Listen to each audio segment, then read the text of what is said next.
always. Dark blue, low light, no talk, just vibe. Step in, whole night, all eyes, don't lie. Came in quiet, no scene made, no flashes, clean shade. Everything move when I say, no rush, let it play. Cold air, slow res, no stress, no tears, all smooth, no mess, just steps, wait, let it ride like that, slow, bring it right back.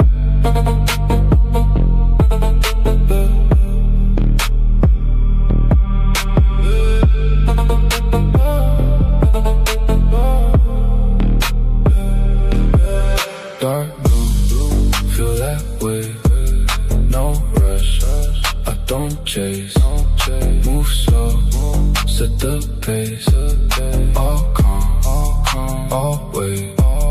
Dark blue, low light, no talk, just vibe, step in, whole night, all eyes, don't lie. All black, blue tint glass, no pass, just pass, no sound, just bass, everything in place, low tone, don't flex, no need, just press, one move, that's set, no doubt, no guess. Down, feel it in your chest and slow, everything connect now.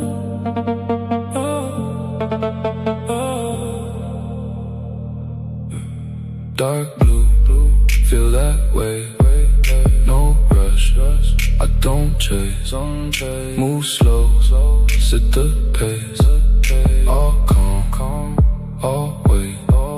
Dark blue, low light, no talk, just vibe, step in, whole night, all eyes, don't lie, yeah. Stay cool.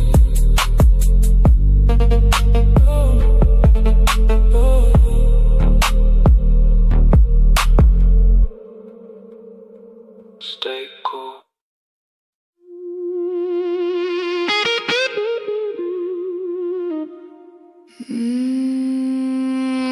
Midnight calling. You feel it too.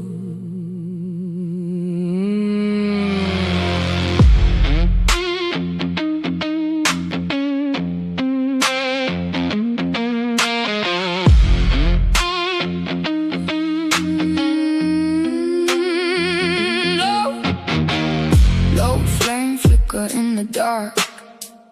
Cold wind whisper through my heart.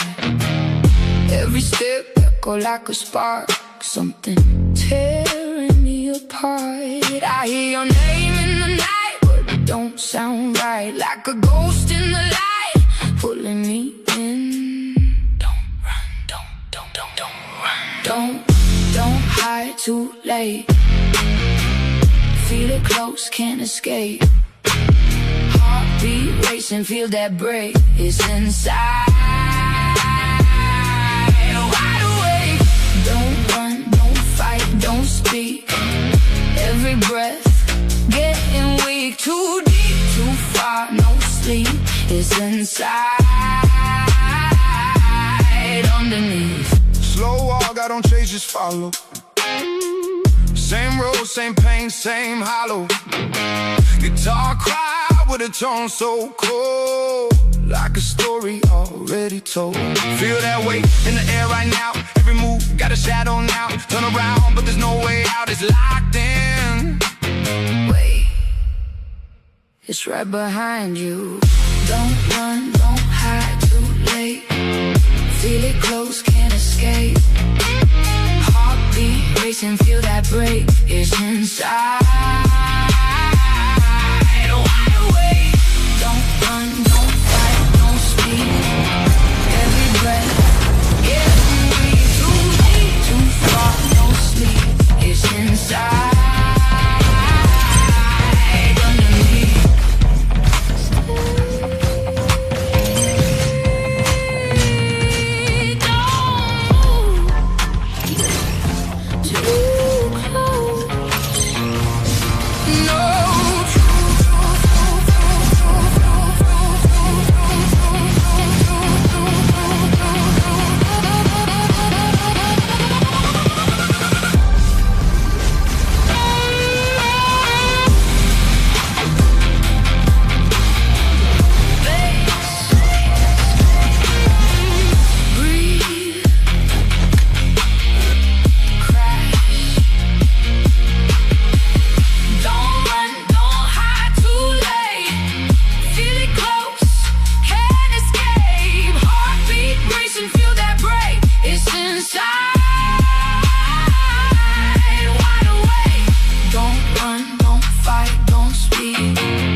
It's inside,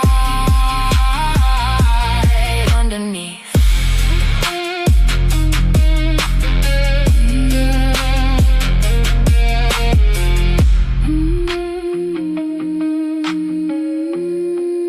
You were never alone.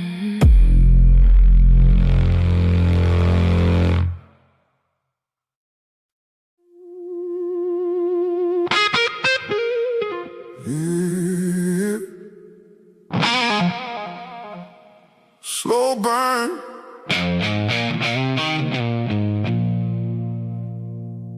Midnight air.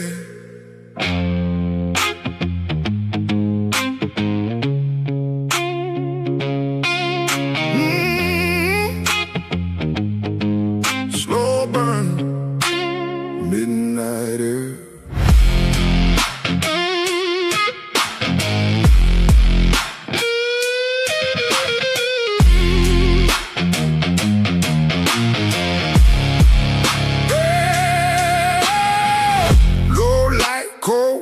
Through the street, heavy steps feel it drag on me. Oh, soul rhythm deep in my chest, every breath like a test, like a test. Guitar crying a minor key, something out there watching me. Feel it close, but I can't see, just shadows following me.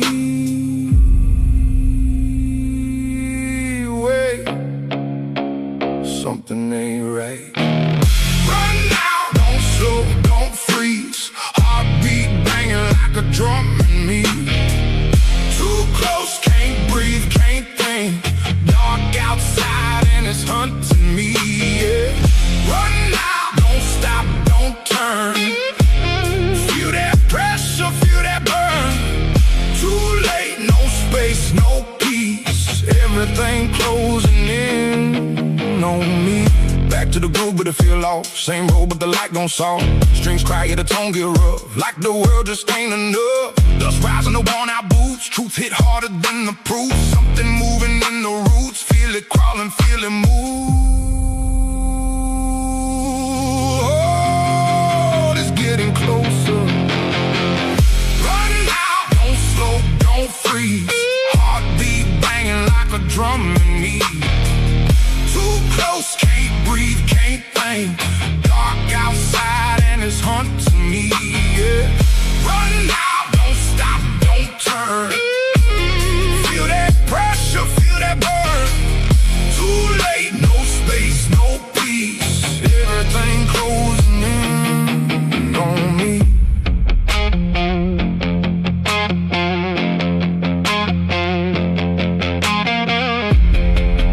Yeah.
this for the team. From zero, cold nights, no light, just a vision, one mic. No name, no hype, just fight. Built it brick by brick. Alright. Every doubt turned to fuel. Every loss made me move, but it wasn't just me in the room. Every step I was walking with you. Hold up. Hands up if you've been here. All this time, yeah, we still here. We rise from the dark to the light. 2K, that's life. Yeah, we built this side by side. We rise, hear the crowd, feel the vibe. This time, thank you all for the ride. Every view, every name, every face, every moment you stayed. When it felt like it wouldn't break, you the reason it changed. Now it's louder, bigger, real. Still the same, still the feel. We done, we just reveal what we build and what we will. Never fall, never fade. Stand is the path that we made. We rise, We rise, we rise, all night. all night. We rise, We rise, side by side. side by side.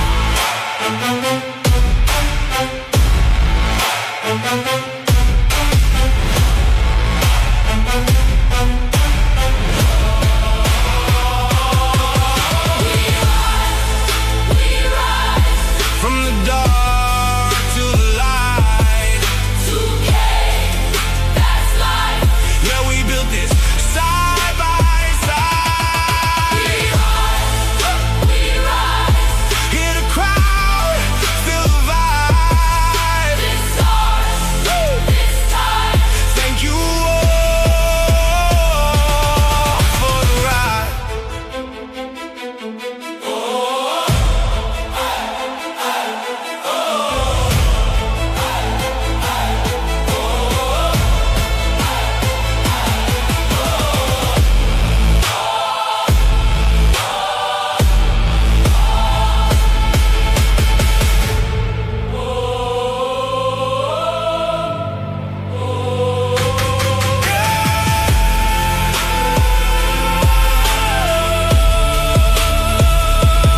It's just the start.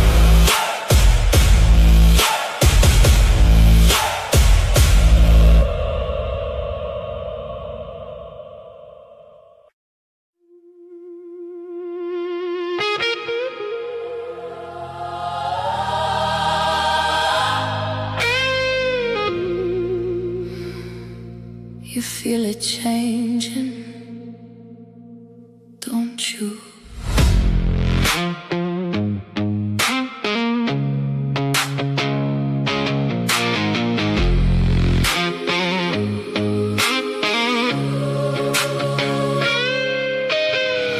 Blue light bleeding through the haze, slow shift in the way it plays. Every step rearrange the space, like the world don't feel the same. Something turning in the air, pulling deeper, pulling there. Every breath got weight to bear, Like a voice without a prayer, I hear it. call me in. No warning. It begins. Let go. Stand close, Don't fight. just know. Step in, Feel that change. no fear, No name, new ground. no frame, We rise, we claim, no past, no change. no loss, Just game. too far to stay the same. We break. We change. Low tone in the way I move. No rush, just something new. Every line I step into feels like I was always due. Guitar cry, but it don't feel pain. Just a shift in a different lane. What What I am, can't explain. I see it in your eyes. That moment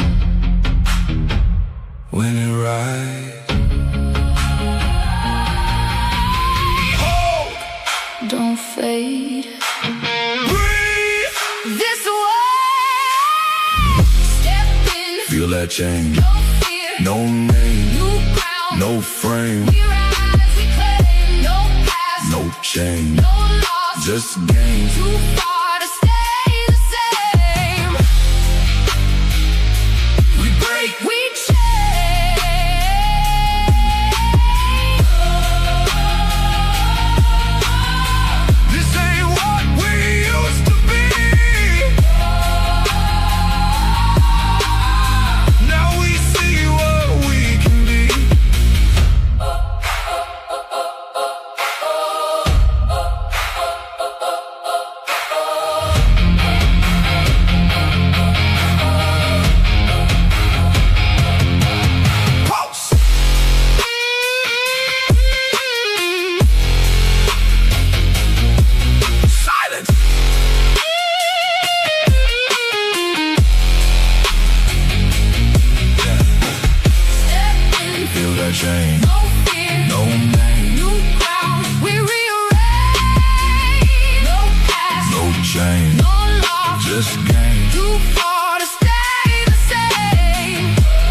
changed.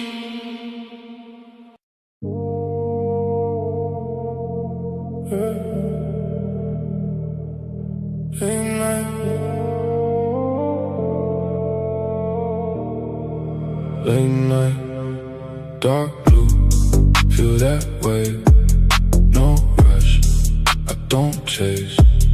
Move slow, set the pace. All calm, always.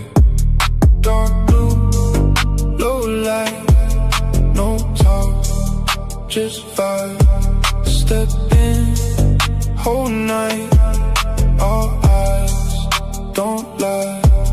Came in quiet, no scene made, no flashes, clean shade. Everything move when I say, no rush, let it play. Cold air, slow res, no stress, no tears, all smooth, no mess, just steps, wait. Let it ride like that, slow, bring it right back.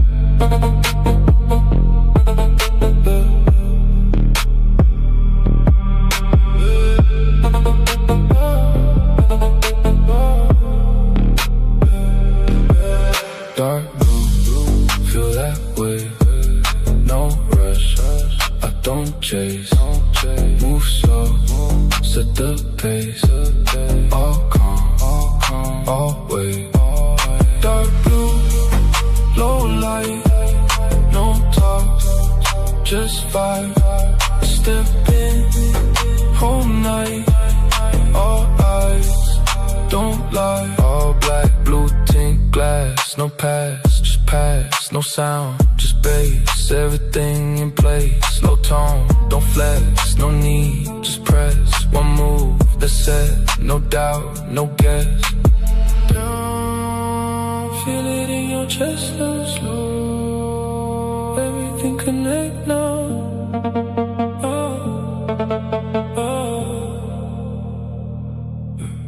Dark blue, feel that way. No rush, I don't chase. Move slow, set the pace. All calm, always. Dark blue, low light, no talk, just vibe. Step in, whole night, all eyes, don't lie. Yeah. Stay cool,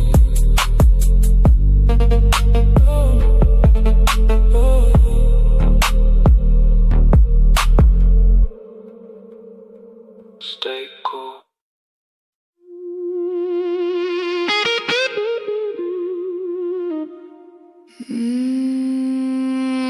Midnight calling. You feel it too.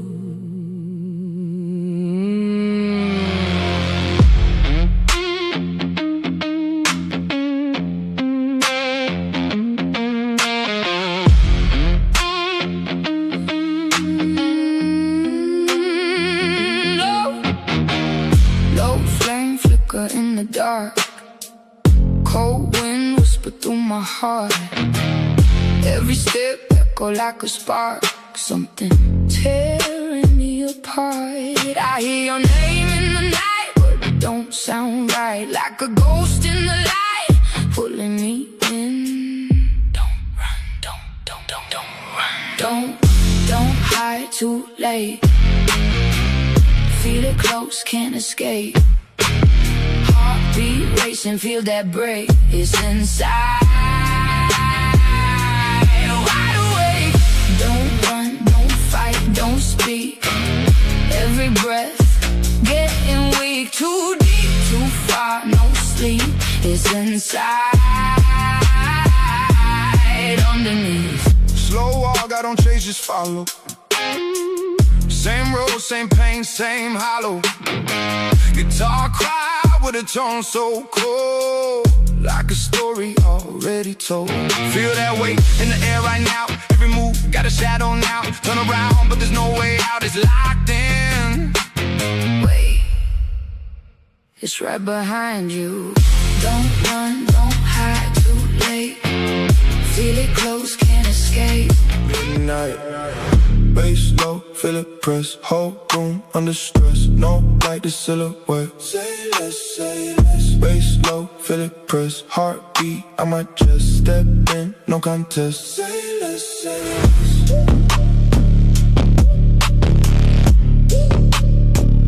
Say less, say less.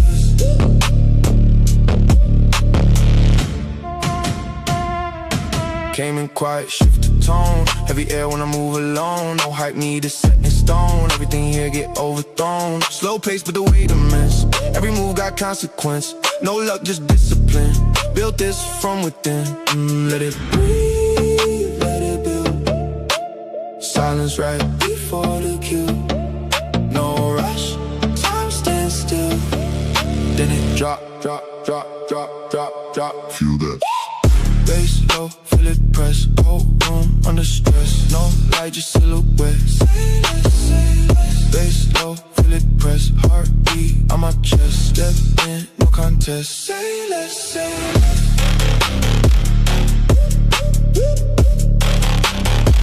Say less, say less.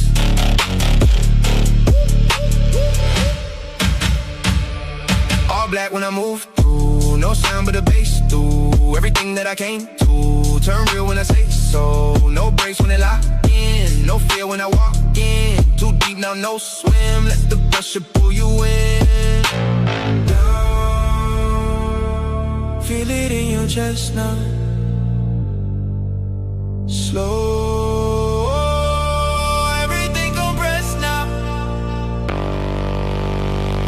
Bass low, feel it press. Whole room under stress. No light, just silhouette. Say less, say less. Bass low, feel it press. Heartbeat on my chest. Step in, no contest. Say less, say less.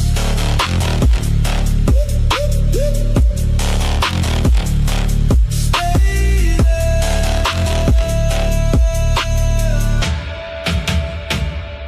Stay there.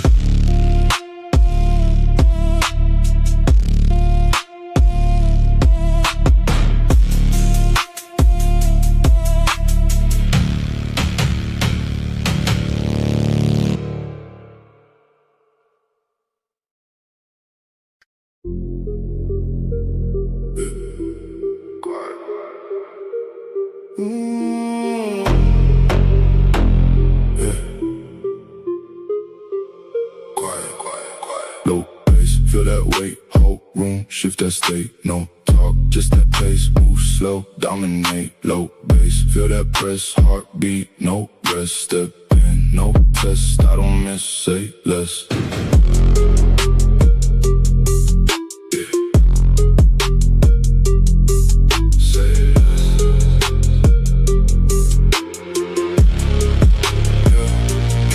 No need for hype, no light, just that type. Everything fall in line when I step, redefine. No rush, I control the speed. No luck, it's what I need. Every move precise indeed. Plan once, then I lead. Oh, let it build inside. Wait, right before the rise.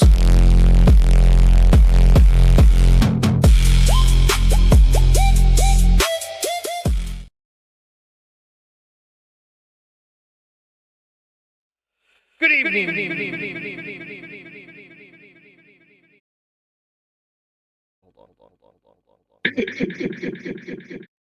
Good evening, ladies and gentlemen. Welcome back to Waylander Gaming. I just echoed myself crazy in my ears. But in any case, welcome back.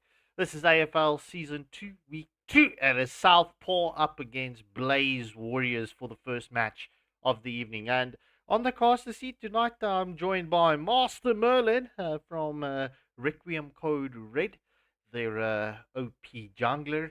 And, well, he's red hot and ready on the casting seat. But, ladies and gentlemen, without further ado, both teams are ready and we are good to jump into the drafting scene. And before we do that, please hit that like, share, and subscribe button because, hey, I've been doing some nice work in the background just to make everything aesthetically pleasing for you.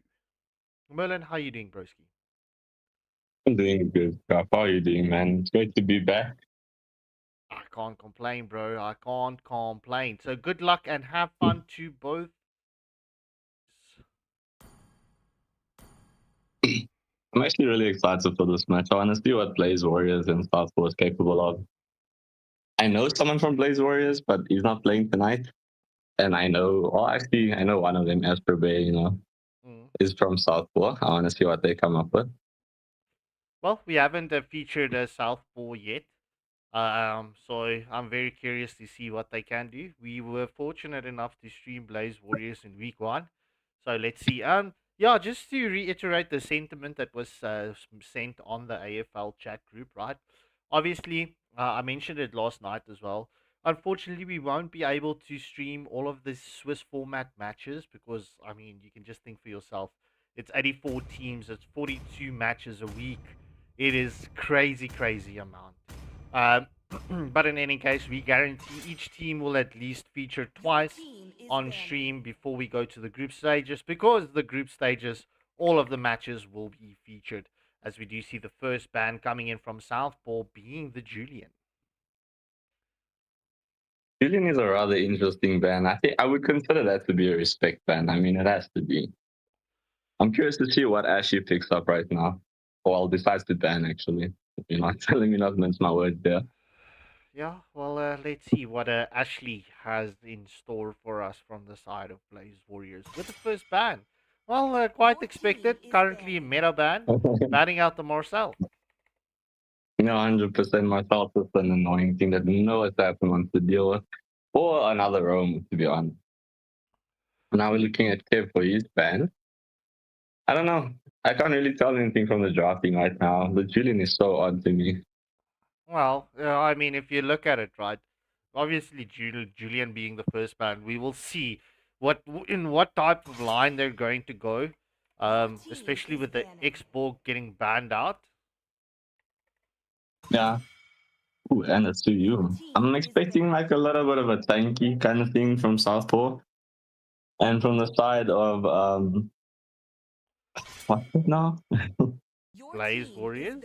Blaze Warriors, thank you. Blaze Warriors. Yeah, I'm expecting to see like either something super like step worthy because they're banning out to you. They don't want too much movement, it seems. Your team is picking. And well, we mentioned this. One expected ban was the Harley. I'm like, bro, like that's the one hero that I need to pick up in my arsenal, and I still need to buy him. But yeah, Harley currently in this season is so devastating. Honestly, it's not difficult. You should pick him up. Like, I give you like 2-3 days and you'll have him right. You'll be right. Ooh. Your team is Ooh. picking. Beatrix. Time first and pick for the tide side wait of for no Southport. man, nor girl. It is a bit risky to pick up a Beatrix so early, and I'm looking at the Sora. The Sora could be pretty devastating if the side of Southport doesn't have a Valentina player or just, a good roam. Oh, they decided to go for the Zushin instead, the annoying creature to all tanks. Butterfly is born by thy wish. Yeah. Guided by most lantern's aggressive light. mage ever for the game currently.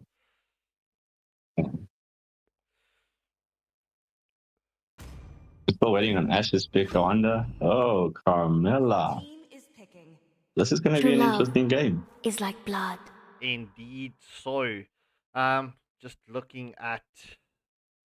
sorry, I'm just setting up everything in the background. With the No updates, problem. I've got a little bit more admin than what I initially wanted. But hey, it's work in progress. And it's like Boss Boof is just now fighting two heroes trying to raise base, I think, could just make people confused or show off his skin, whichever. Not that he has any skin, to be honest.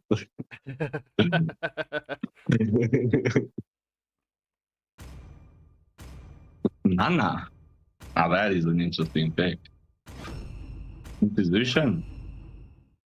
Your team is you Nana want to Castle. make This is an friends with interesting Nana? draft coming up from the side of Southpaw. I'm Muscle curious of to see what they iron. end up doing with it. Bones of steel. So far, I'm liking Blaze Warriors draft a little bit more in terms of like crowd control and pressure. Map pressure is going to be insane. Yeah, well, let's see. Gorgonzola Picante. What? Gorgonzola Picante with the next pick for the side of Your team is well, banning. Blaze Warriors, but they're deciding to go for the Xtra. It's my way or the highway. Yeah, this team fight's going to be devastating for Southpaw. They need to pick up something like that's a little bit CC immune or something incredibly mobile. A Leomord ban is a solid choice because that is the hero I was literally thinking of when I was saying mobility.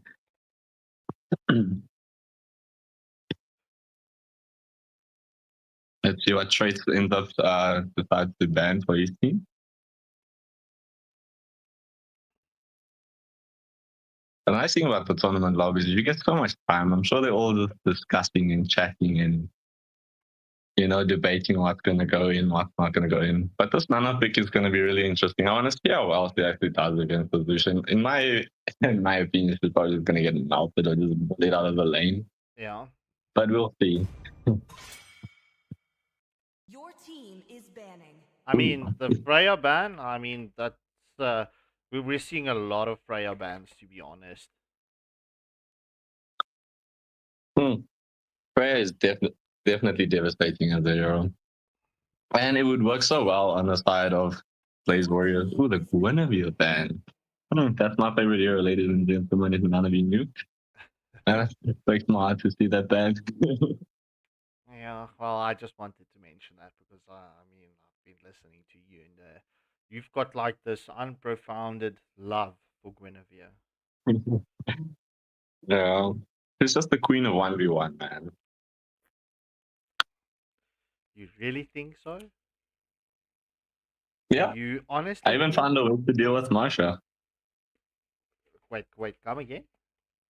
I even found a way to deal with Marsha. I proved it in the in the 1v1 tournament that we had not that long ago. I should be with the final ban coming in for the side of Southpaw, banning out the Joy. Your team is picking. That's a good ban. It's a nice ban, but like you won't really see a Joy into like a Carmella kind of lineup. You can expect to see something maybe like a Hayabusa or even a Fred. Oh man, Fred would be devastating here for the side of Blaze Warrior. But they're looking at what? Is this me as just rage bait? Or is this like Are they still deciding on what they're trying to go for? I I'm think guessing. I think the Mia is a rage bait at this moment. However, I've seen Dark System Mia's getting picked up in the jungle, but we do see Unmasked going for. I'm bound by nothing, be it family or destiny. Christian's an interesting hero. I don't believe he belongs in 5-man team just because it's like so easy. Just like once he's in, to just trap him there. And here comes the higher boost on the side of Astro Bear. I'm looking forward to seeing the skills that Astro Bear can bring to the table at the Sire. And I like the Mincetar pickup. It works really well with Gato. And it will limit mobility, but they're not really playing any dash kind of hero, so it's a bit, I don't know, you know? You speaking as if the Mincetar has been picked up yet. The chat is very confused because they don't see a Mincetar on the screen. Your But team No. is Aja they do go. it with it. They Nanda see it now. season They see it now. Ebsa, Sanjo. And now Gorgonzola Picante is coming up with the YZ. Oh man, this drop is looking nice. Well, that is if he picks up the Yuzong. Yeah, that is if he picks it up. It's still undeciding. I forget that they can't see. If they can only see the screen that you pull up. What's it called? The draft overlay. Yeah, the drop overlay. Thank you, man. Let them play the hero. And there we I go, will be the ladies and truth gentlemen. this That world concludes- desperately that needs. concludes, the first match's draft. As you can see, Southpaw going with the Beatrix, the Nana, the Gargacha, Mincetar, and Hayabusa, and Blaze Warriors. Going with the Camilla, the Xia, Zushin, Gushin, and Yuzong. Oh, that's going to be a lovely tongue twister there. Gushin and Zushin. Zushin, Gushin. That is true. It's gonna be Harley and who was it the other night that she was struggling so Harriet. with? Harley and someone. Harley and Harriet, yeah.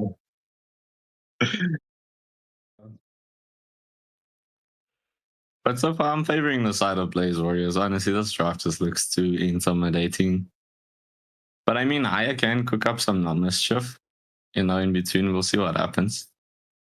Oh well, look, I'm not gonna lie. If I'm looking at the drafts, right, I am slightly more in favor of Southpaw with their draft. But I mean, look, it's I was literally last night 1 and 4 with the sides of the drafts. I was liking a little bit more. So let's hope that washes off tonight. But I have to say, I'm loving Southpaw's draft a little bit more. I feel on the side of Blaze Warriors, their prio needs to be to get the Gushin snowballed up early. Because if Gushin is not going to be snowballing early in the match, it's going to be a very difficult evening for the side of Blaze Warriors. I have to 100% agree with you. And I see Zushin and Nana's just poking at each other, just slowly moving, you know, taking each other. And Gushin goes in. Yeah, well, Nana still has a passive, right? So she will be able to sustain a little bit more damage. But looking at Blaze Warriors, right, going for the Litho, not opting for the jungle invade. This could be the strat for them.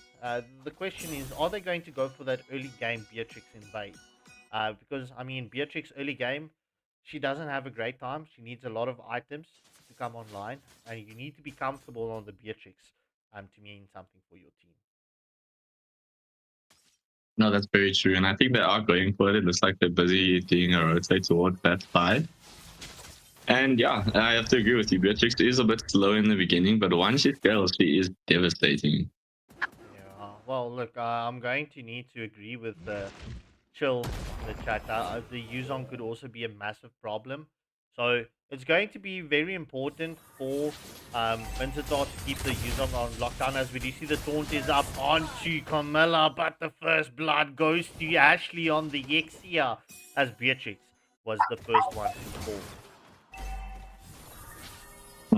That was a lovely play there. It looks like they're going to have to go set up the turtle now. I mean, their positioning is looking pretty good. The Carmela's already set up. Nana's being pressured here. She can't even feel the lane finish. Yeah, well, let's see. I mean, the first hurdle of the match is up, and well, Blaze Warriors are not allowing Hayabusa a lot of free work here. So the rotation from the roamer, Boss Booth, needs to be on point because he needs to allow Astro Bay to contest for the major objectives, especially early on. I mean, Hayabusa is also one of those heroes. I'm expecting him to come back online in the next season, especially with the new hero that's also going to be in the mix-up. But, I mean, look, Hayabusa needs that help early on at this moment. He's not that solid assassin hero like he was in the past. But this is a jungle invade onto the blue buff, and Gushin secures it as the displacement is on to Garagacha. Will he be able to get the taunt up as he uses the avatar of Guardian that he just received to escape the clutches of Blaze Warriors? That was a very good clash. And here goes in the shadow kill. And sadly, nothing comes of the shadow kill.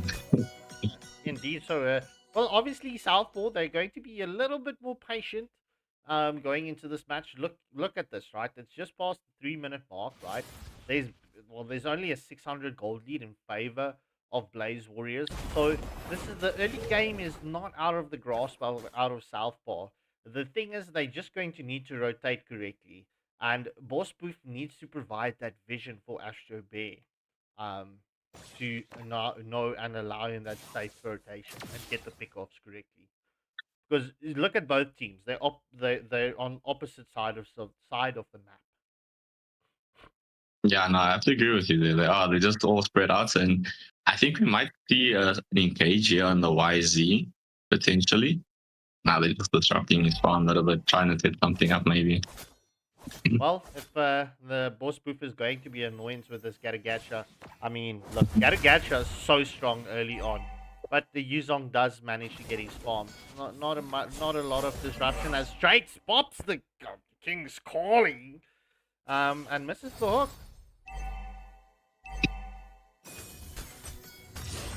Alright, and here goes in. Oh, nice taunt there by Garagacha. He can miss the avatar Guardian. In comes, do we see the shadow kill? Nah, Hayabusa decides to back off. Yeah, there goes the... the full barrage gets committed from Ashley. However, it is only Garagacha that gets taken down. It's a 1-for-0 exchange going in favor of Blaze Warriors. And the second turtle will go uncontested in favor of Blaze Warriors in this match. Yeah, that was almost a very nice Ghost Blood by Camilla. And the Xtra timing wasn't too bad either. I think they just needed to be a little bit more patient with that. But either way, they still zoned out for the turtle perfectly. Yeah, well, agreed. Look, for me, I always mention this, right? The first, match spike or power spike is at the 8-minute mark. That's when you reach the mid stages. As we do see, the King's Calling is onto Yuzong. Shadow kill, all the quad shadow gets committed from Hayabusa. He does secure the kill onto Yuzong. However, Mincetar does fall in that engagement. Will Astro Bear be able to escape the clutches here of Bushin and Camilla and Zushin? See how I did that purposefully. And it looks like he does get out. And look, Hayabusa gets his proper power spike at level 8, which he just got now after getting that kill. And here comes Camilla going in on Beatrix, and there she commits the Cursed Blood, but everybody just gets out. Yeah, Nana's passive procs. However, Beatrix is in a lot of danger as Ashley secures another kill onto Ninja. That is a 1-for-0 exchange. Yeah, look, I'm looking at how the objectives are getting pushed. Yuzong will rotate to the bot lane. Mincetar needs to do a little bit of damage, but he needs to back out. Okay, but he will secure the first tier 1 turret of the match in favor of Southpaw. Popping the flicker to escape. Who should? Yuzong. Ooh, it looks like we have a kill here, but almost a potential kill for Ashy here in the top lane, but had to manage to escape just by the hair of his chin. My G, what are you talking about? Garagacha can sustain through a lot, bro. He can sustain through a lot. Come on. Don't do my boy so bad, bro. That is true. well, as we do see both teams rotating for the third and final turtle of the match, and oh my word, Munsitar gets the forward onto Camilla. The Avatar of Guardian does land onto Zushin, but Zushin commits the Crimson Lantern, and it's currently a brawl here at the turtle as Hayabusa and Beatrix secures another tier 1 turret in the top lane. That was a 2-for-1 exchange going in favor of Blaze Warriors. But right now, if you look at everything, right, Southpaw, they've got the map advantage, bro. Focusing onto the objectives because, yeah, okay, look, let's be honest, right? Kills are nice, but kills don't win you the match unless you're at the late stages of the match and you need to get the kills or you get that team wipe to switch around the vibes. But yeah, nonetheless, okay, it seems like we're back into pause meta. We just No, I have to agree with you there. I do have to agree with you there. I do like that Beatrix and I exchanged the turtle for the top lane tires because they have quite a lot of mat pressure right now, and Beatrix is now free to roam. Agreed. But I mean, look, this match is still hanging in the balance. Just whilst we have this pause, let's just quickly look at the gold and the what's her names. Even though Beatrix is being hard focused in the top lane, look at the amount of gold that she's got, right? Even though Xe has got 2 kills and Beatrix died twice, Beatrix has got the most amount of gold in this entire match. She's been scaling quite well. She's been doing like gold laners do, and they're prioritizing farm and push. Yep. Well, that is the key factor for your MMs.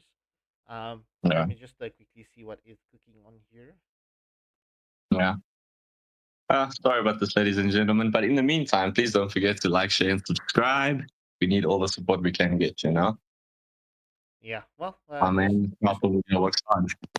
just to add on to that, everything, all the support that we get from the community, all the love we get from the community is put back to the community and given back to the community. So we are, well, trying to get the best out there for you. So yeah, thank you for the continuous support. I mean, look, we've said this since the beginning. This was all started for the community. So yeah, it's always been there for you. So we appreciate the support.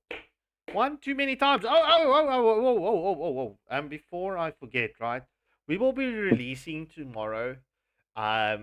We've got a viewers giveaway.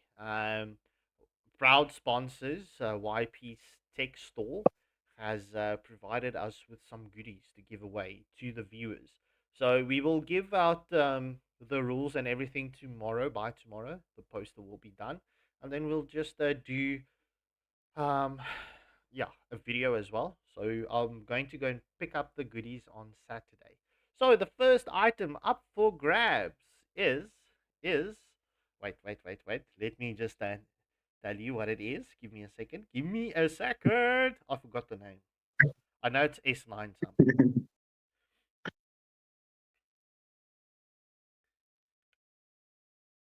Well, it's really exciting stuff. I mean, I'm going to be watching. I'm going to try and get this gift, man. Why not? All right. So, the first item up for grabs is an Absolute S9 mobile gaming controller. Right? It is for your Type-Cs and Bluetooth mobile phones. Right? So, it's a very, very fancy device that you can put your phone in between. And yeah, it is approximately worth $1,000. So, and just to give you some of the conditions to go through. So you'll get entries if you comment and like on the giveaway video. You will get entries if you are subbed to the Waylander Gaming channel. You will also gain extra entries if you're subbed to YP's Tech Store and Waylander Gaming on TikTok. You will get additional entries if you use the hidden keywords on the live stream that was used either or dropped in either the socials or the intro or on the highlight clips. So it's going to be important that you start watching the intro videos, right? And the highlight clips, because the highlight clips will get updated on a weekly basis, what happened in the previous weeks, right? And you will also get additional entries if you are the top viewer for 3 consecutive evenings in a row. And also, you will get additional entries if you support us with a basic membership subscription, which is only 19 Rand and 99 cents. So with each entry that you're going to get, your name is going to be dropped into a box. And on the evening of the grand finals of AFL, your name will get pulled. And the winner, well, we're going to have multiple goodies. So it's not just for the players. Look, the players can also win part of the goodies, but that's not just for the viewers. It is for you, the viewers. What? Did I just mix that up? I think I fluffed that up. Well, I think you're fine. It looks like they're trying to engage on Nana here, but she's just playing shots and gets away. Alright, so I'll just drop in the, what's the name? As we do see Unmasked gets a kill onto Kev. And Gushin is pretty much snowballing at this moment with 4-0 and 2. 100%. You don't really want to see a fake Gushin, man. I've seen the guy not thanks. But yeah, please, guys, inform your friends and family about the giveaways. You know, you don't want to be missing out. As we do see why anime boy Uwu says, make friends with people from Namibia. They found oil. As we do see the shadow kill comes in from Hayabusa, not having enough damage just yet. As the Xtra survives the what's the name? The onslaught from Hayabusa. So it will be in the grand finals of AFL South Africa on our channel. Alright. In any case, it's an unstoppable kill coming in from Gushin as Hayabusa gets taken down. It's currently a 1-for-1 exchange. I feel it's a semi-fair exchange, especially getting the shutdown onto the Xtra. Right, but Hayabusa is going to be low as the old Mincetar waits for them in the bush and gets a pull onto Camilla with the King's calling. Will Zushin fall in this engagement as well? Yes, that's a double kill coming in from Mincetar as Gushin jumps in and says, I am going to get revenge for my team. Yes, he came in there beautifully at the perfect time, actually. I think he just saved him right there.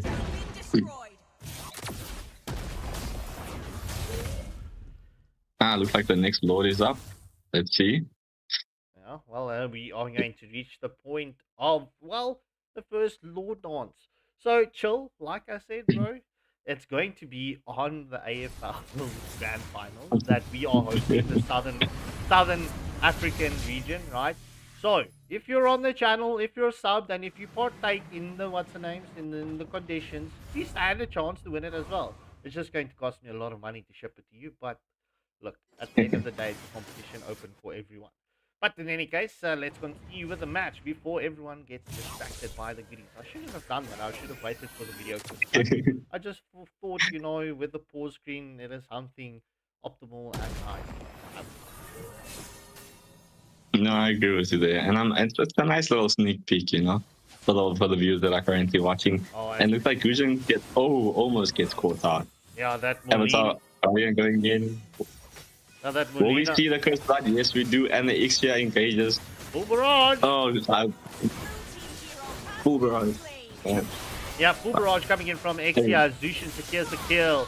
However, it's a godlike kill for Gushin as the Hayabusa gets caught out. It's a 2-for-0 exchange, and this will allow Blaze Warriors to take this first Lord uncontested. Sorry about that, I just choked literally on my own, but it was hilarious for me, but not so hilarious for you guys. It's fine, it's worth the content, bro. If you're going to get clips on the channel, it is what it is, unfortunately.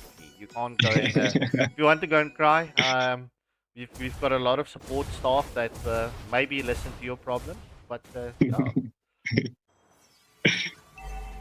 Nah, I'm all about the memes. The more memes, the better. Flip me. Alright, in any case, so let's see. The Mama Lord is going to charge in the bot lane, right? We're just waiting for the teams to set up. Beatrix is free farming in the top lane, right? Obviously, she wants to come online, but Beatrix is needed in the team fights.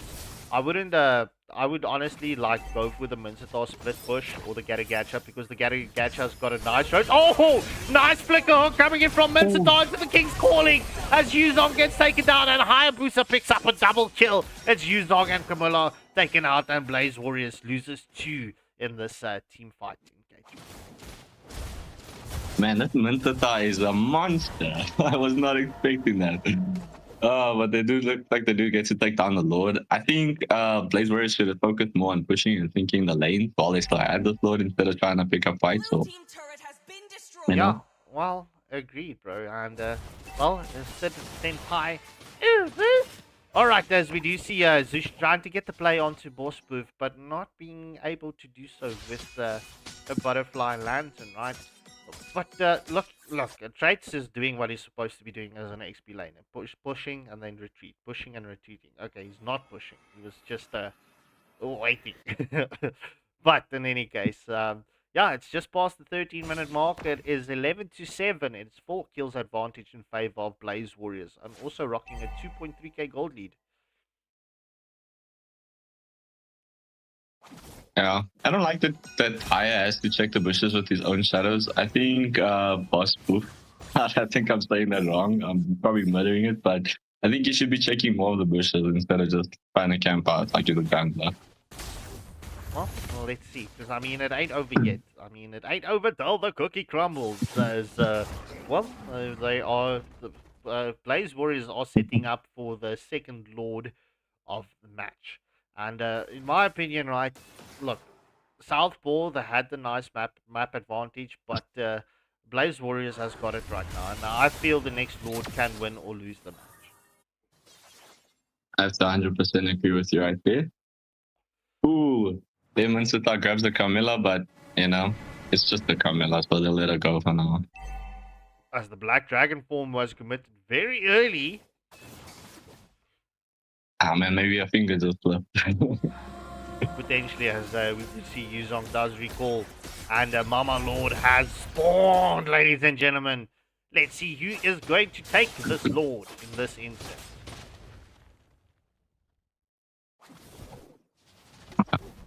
Usually he's just patiently waiting in this bird. Well, to answer your question, Chill, if I'm being honest, I believe Southpaw has got the better late game. As we do see the Avatar Guardian lands onto one, and Full Barrage gets committed high, and Beatrix gets the kill onto Camilla, but the Zushin picks up the kill onto Gatagacha. It's a 1-for-1 trade-off just at the Mama Lord. Will Southpaw go and contest this? Hayabusa has got the option, right? If he's got the shadows. Oh, as we do see the spray and pray comes in from Beatrix, and that is Xtra taken down. It's a shutdown kill for Gushin. Make that a double kill. Good Lord. That's a 2-for-2 exchange going each side, but Blaze Warriors securing the second Lord of the match. I think a little bit of patience was required there from Beatrix. I mean, Haya was waiting so nicely and painfully just to try and steal that Lord, and she's completely gave away both their positions. Well, she did secure the kill onto Xtra. Especially now, if we're looking at the itemization, right? Xtra is going to start hurting, bro. Especially with that Blazing Duet. Oh, not listen to me. The Full Barrage. No, 100%. And I see if this is the Xtra that didn't pick up Sky Piercer, I appreciate you. Honestly, it should be the last item if you really want to get it. Oh, bro, you need the scale. You know, like, I'm not a big fan of the Sky Piercer, but if you're cooking on it, you're cooking on it, bro. It's especially with the Xtra and the Full Barrage, you're guaranteed a kill. You're guaranteed a double kill at least. If the set is right, you're guaranteed a triple kill. 100%. It looks like Haya's just trying to... Ooh, and the Black Dragon comes in. Will they commit? The Avatar of Guardian goes in on the back line, but he's alone. And YZ is just causing too much problems, guys. And there goes the close blood onto Gato, but... And there goes in the Lantern, and Fusion collects the last kill of the game. The ball is on to Camilla. Well, Munsatar gets the kill onto Return of Rain. That is a 1-for-1 exchange. This match is... like literally how this is going. Both teams are happy with picking up one kill and then disengaging. So, look, I'm going to give them credit for their discipline, but now we're going to reach that moment of time where you're going to need to start picking up your immortality, and it's only Gushin that's got it. Yeah. That's true. And Camilla. Wait, yeah, okay, Carmela does have the immortality. I missed that. I think she just picked it up, honestly.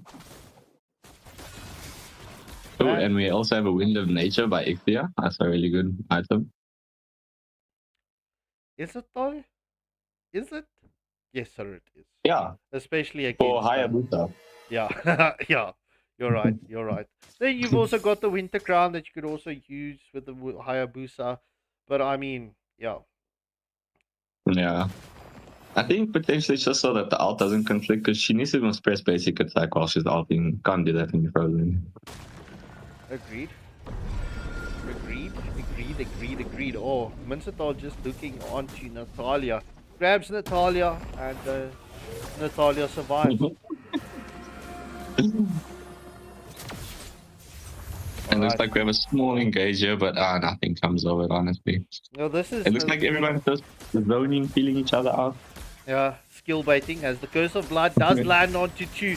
The Petrifies into the mix as well as we do see Crimson Lance and gets committed after the King's Calling got popped. Will get a catch up full. No, he pops the immortality, and that's a legendary kill for the Gushin. This is the moment of time for Blaze Warriors to take this match and end it. It's now officially their match to lose.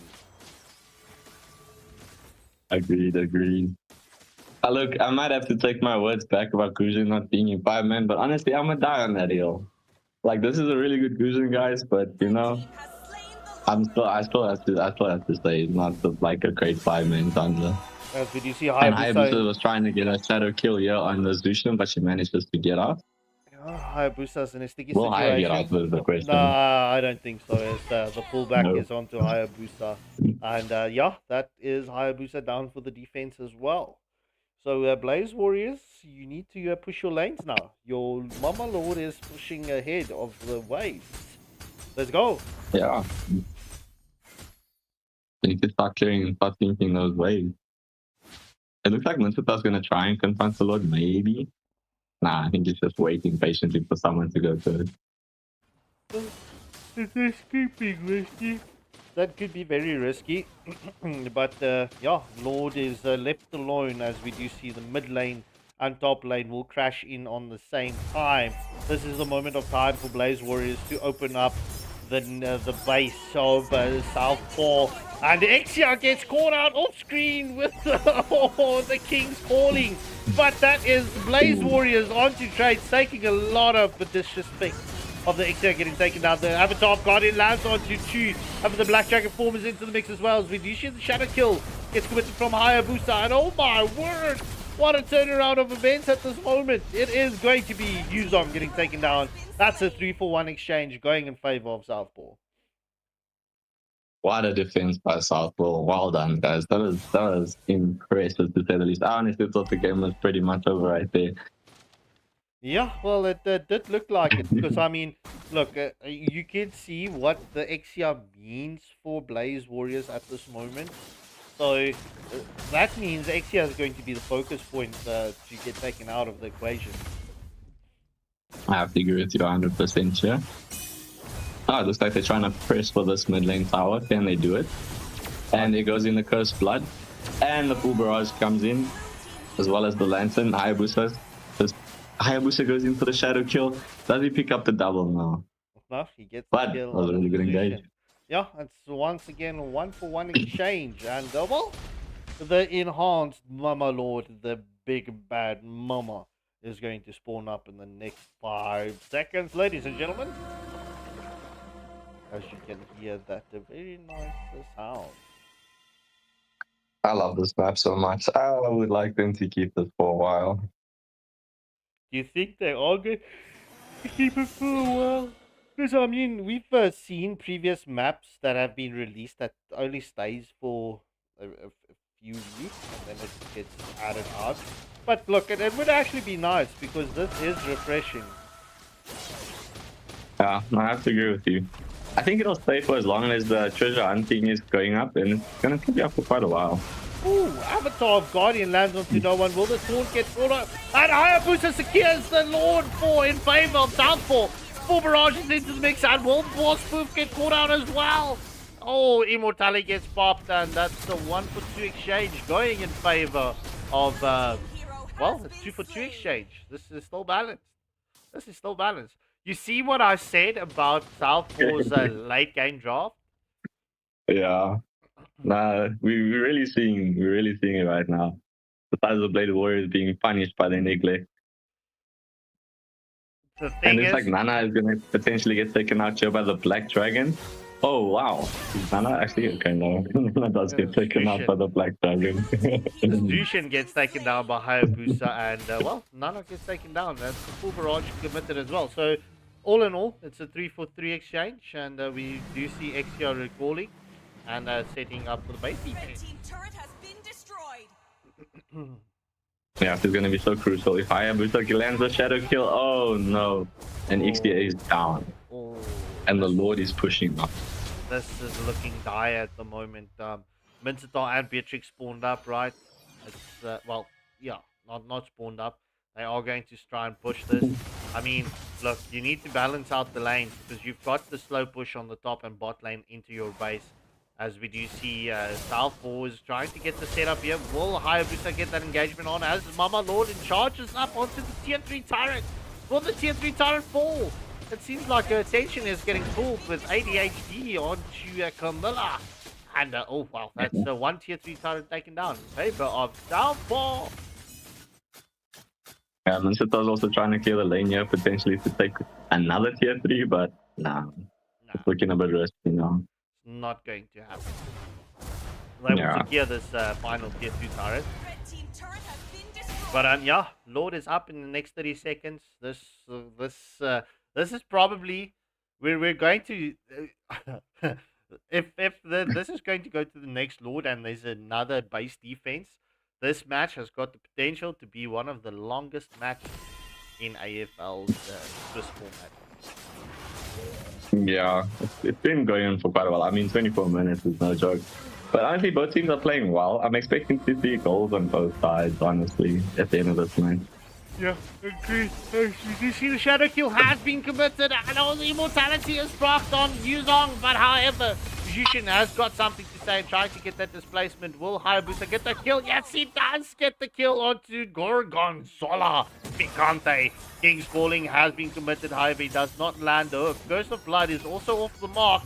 As we do see the engagement is on to Gatagacha. The displacement is coming in from Zushin. However, Gatagacha is getting slowed down like crazy. As we do see the pull onto Camilla. That's a mega kill coming in from the Beatrix. And that is currently a 3-for-0 exchange. And Southpaw will comfortably secure this Lord. That was not a smart engage by the side of Blaze Warriors. They should have just backed off. Well, that's it. Ninja secures this match for, oh, not match, Mama Lord in favor of Southpaw. Right, obviously, I would have waited for the next minion wave to come through, but it seems like the Southpaw is done with this match. They want to end it. Yeah. I think they just want to get out of this game as fast as possible while everybody's still dead. Because I mean, 30 seconds is still quite a while before anyone gets back.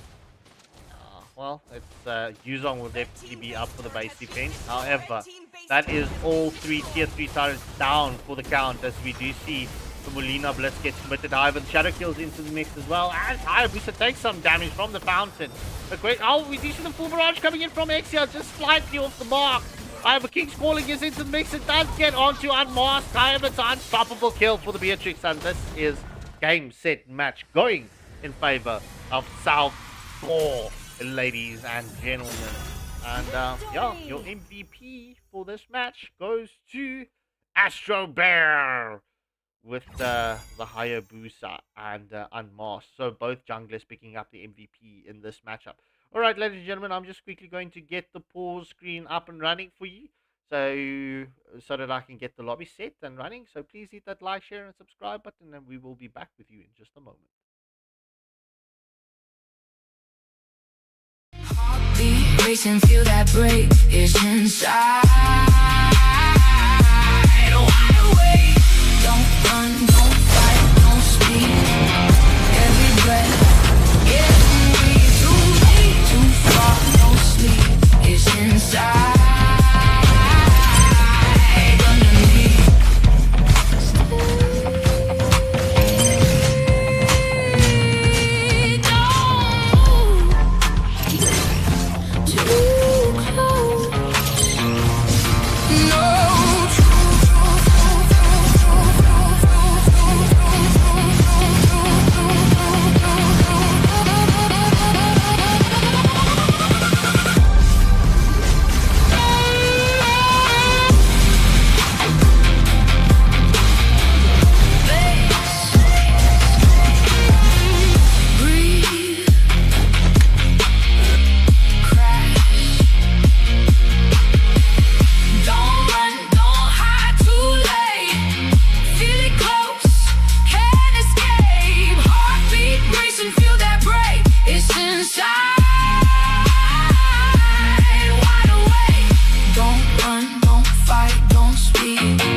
burn.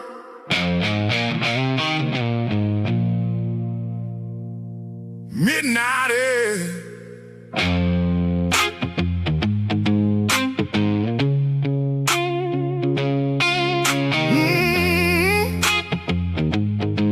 Slow burn. Midnight air.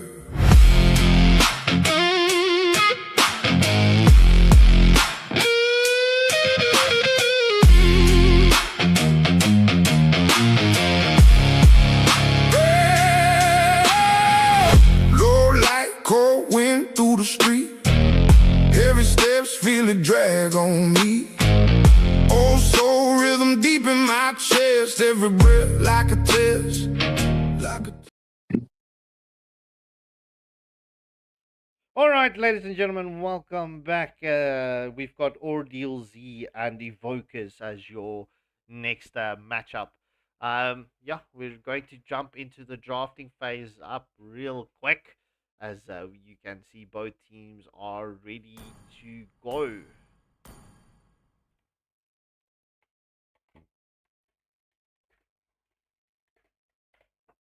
All right. It looks like OrdealZ and we have Evokers today. I'm looking forward to seeing the drafting picks from all of this. I'm expecting quite a few meta picks. Probably also a few meta bans. Yeah, well, especially if you're looking at Evokers. I mean, there's a lot of familiar names here, but in any case, without further ado, Yeah. let's jump into the drafting phase.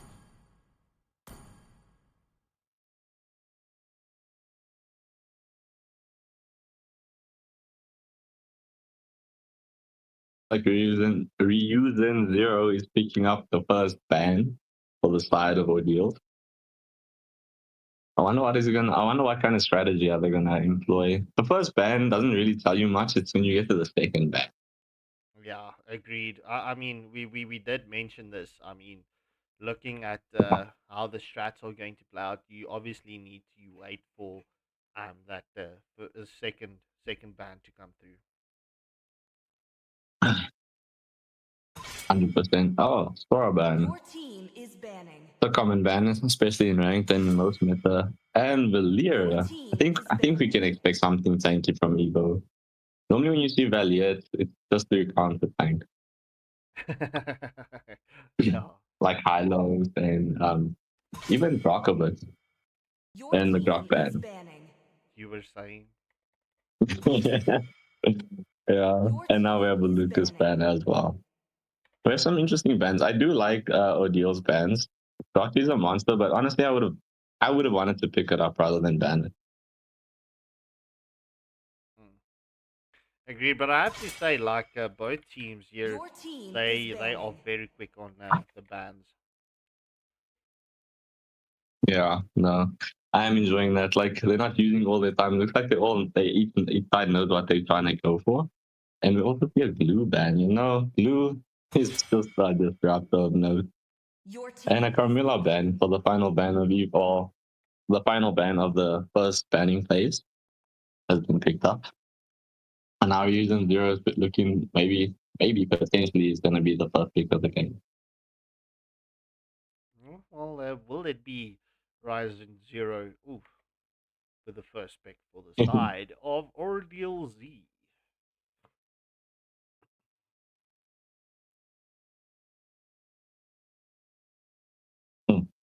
Looks like they're contemplating, yeah, what to go for as their first pick. And it's a Zetium, a well-placed first pick. Crowned honestly. by heaven's mandate. And My legacy shall endure. And potentially a Freya. Butterflies born by thy wish, guided by lantern's Both light. are just getting picked up real quick. Your team is picking. Oh. I do. I am a daughter of And we do see the Freya lock. This is looking to be quite a meta draft coming up here. I would expect to see something like, yeah, Fred. Even potentially a Minotaur would be nice, yeah. At this moment, they just trolling you, bro. Yeah. Looks like they decided to go for the Badang. Badang is a flex pick, and there's the Fred. Okay, so the Fred wasn't See value just in to bait me? You should. Manny Pacquiao. This is honestly one of my favorites as well. Mr. Park, he does so much damage. He does fall a bit off in the late game, but it looks like they're deciding not to go for it, and they pick up the carry. Your team is banning. I mean, look, I've been waiting for too long. I think he's just a monster, man. He's just a monster. But yeah, no, carry is a very good choice, especially seeing the Fred and the Batang. You will have to watch his positioning a little bit. It doesn't matter how good you are, flick a Batang in your face is scary.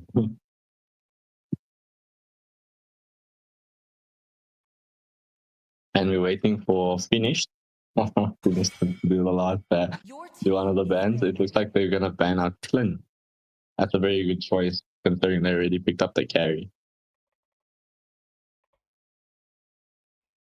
And now to Ryu, man, I'm gonna just call you Zero. Zero is picking up another ban for the side of Ordeal.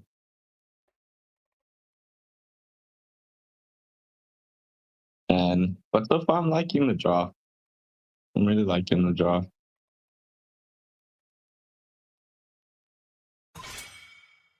And a Fanny ban. I'm guessing that's a respect ban. Or maybe just like they just don't like the thought of a Fanny coming in. But you have the Fred though. You do have the Fred. Yeah. I wouldn't be too worried about it. But I mean, look, if you've got Fanny focusing onto the back line, it can be very devastating. Wait, what did Very true. Agreed. It looks like Nolly. Yeah, Nolly MP is gonna pick up the final ban for Ordeals, and they banned out the Navi, the Dark System Queen herself. And it's Lance for the final ban of Ordeal. They're limiting the mobility options. It looks like Finish is potentially looking at a YSS here. Honestly, I think that would be pretty good for their comp. And it does work pretty well against Fred, as long as it doesn't get too close. And they do commit the YSS. They call me a hero because I saved my nation from falling apart. It looks like Nolly is looking at a potential Kaja, and they do. They go for the Kaja and the Brody. The Torn Apart Memories is gonna be fun to watch. Pain is the proof that I'm still alive. Honestly, I like that they saved the Rome for their last pick because it gives them a lot of options. Power of light incarnate. And they potentially looking at some. It looks like they just cycling through a bunch of different Romes. Well, I mean, ideally it would be nice to pick up a support, but I mean, you can also go for a damage roam at this moment, which it seems like it's going to be the case. I do like the Guinevere roam pickup because of the Fred. It is a bit hard since the Kaja is there, and Badang can also cancel the jump with his first skill. And they do commit the Guinevere. I'm born So we're gonna with see how talent. well.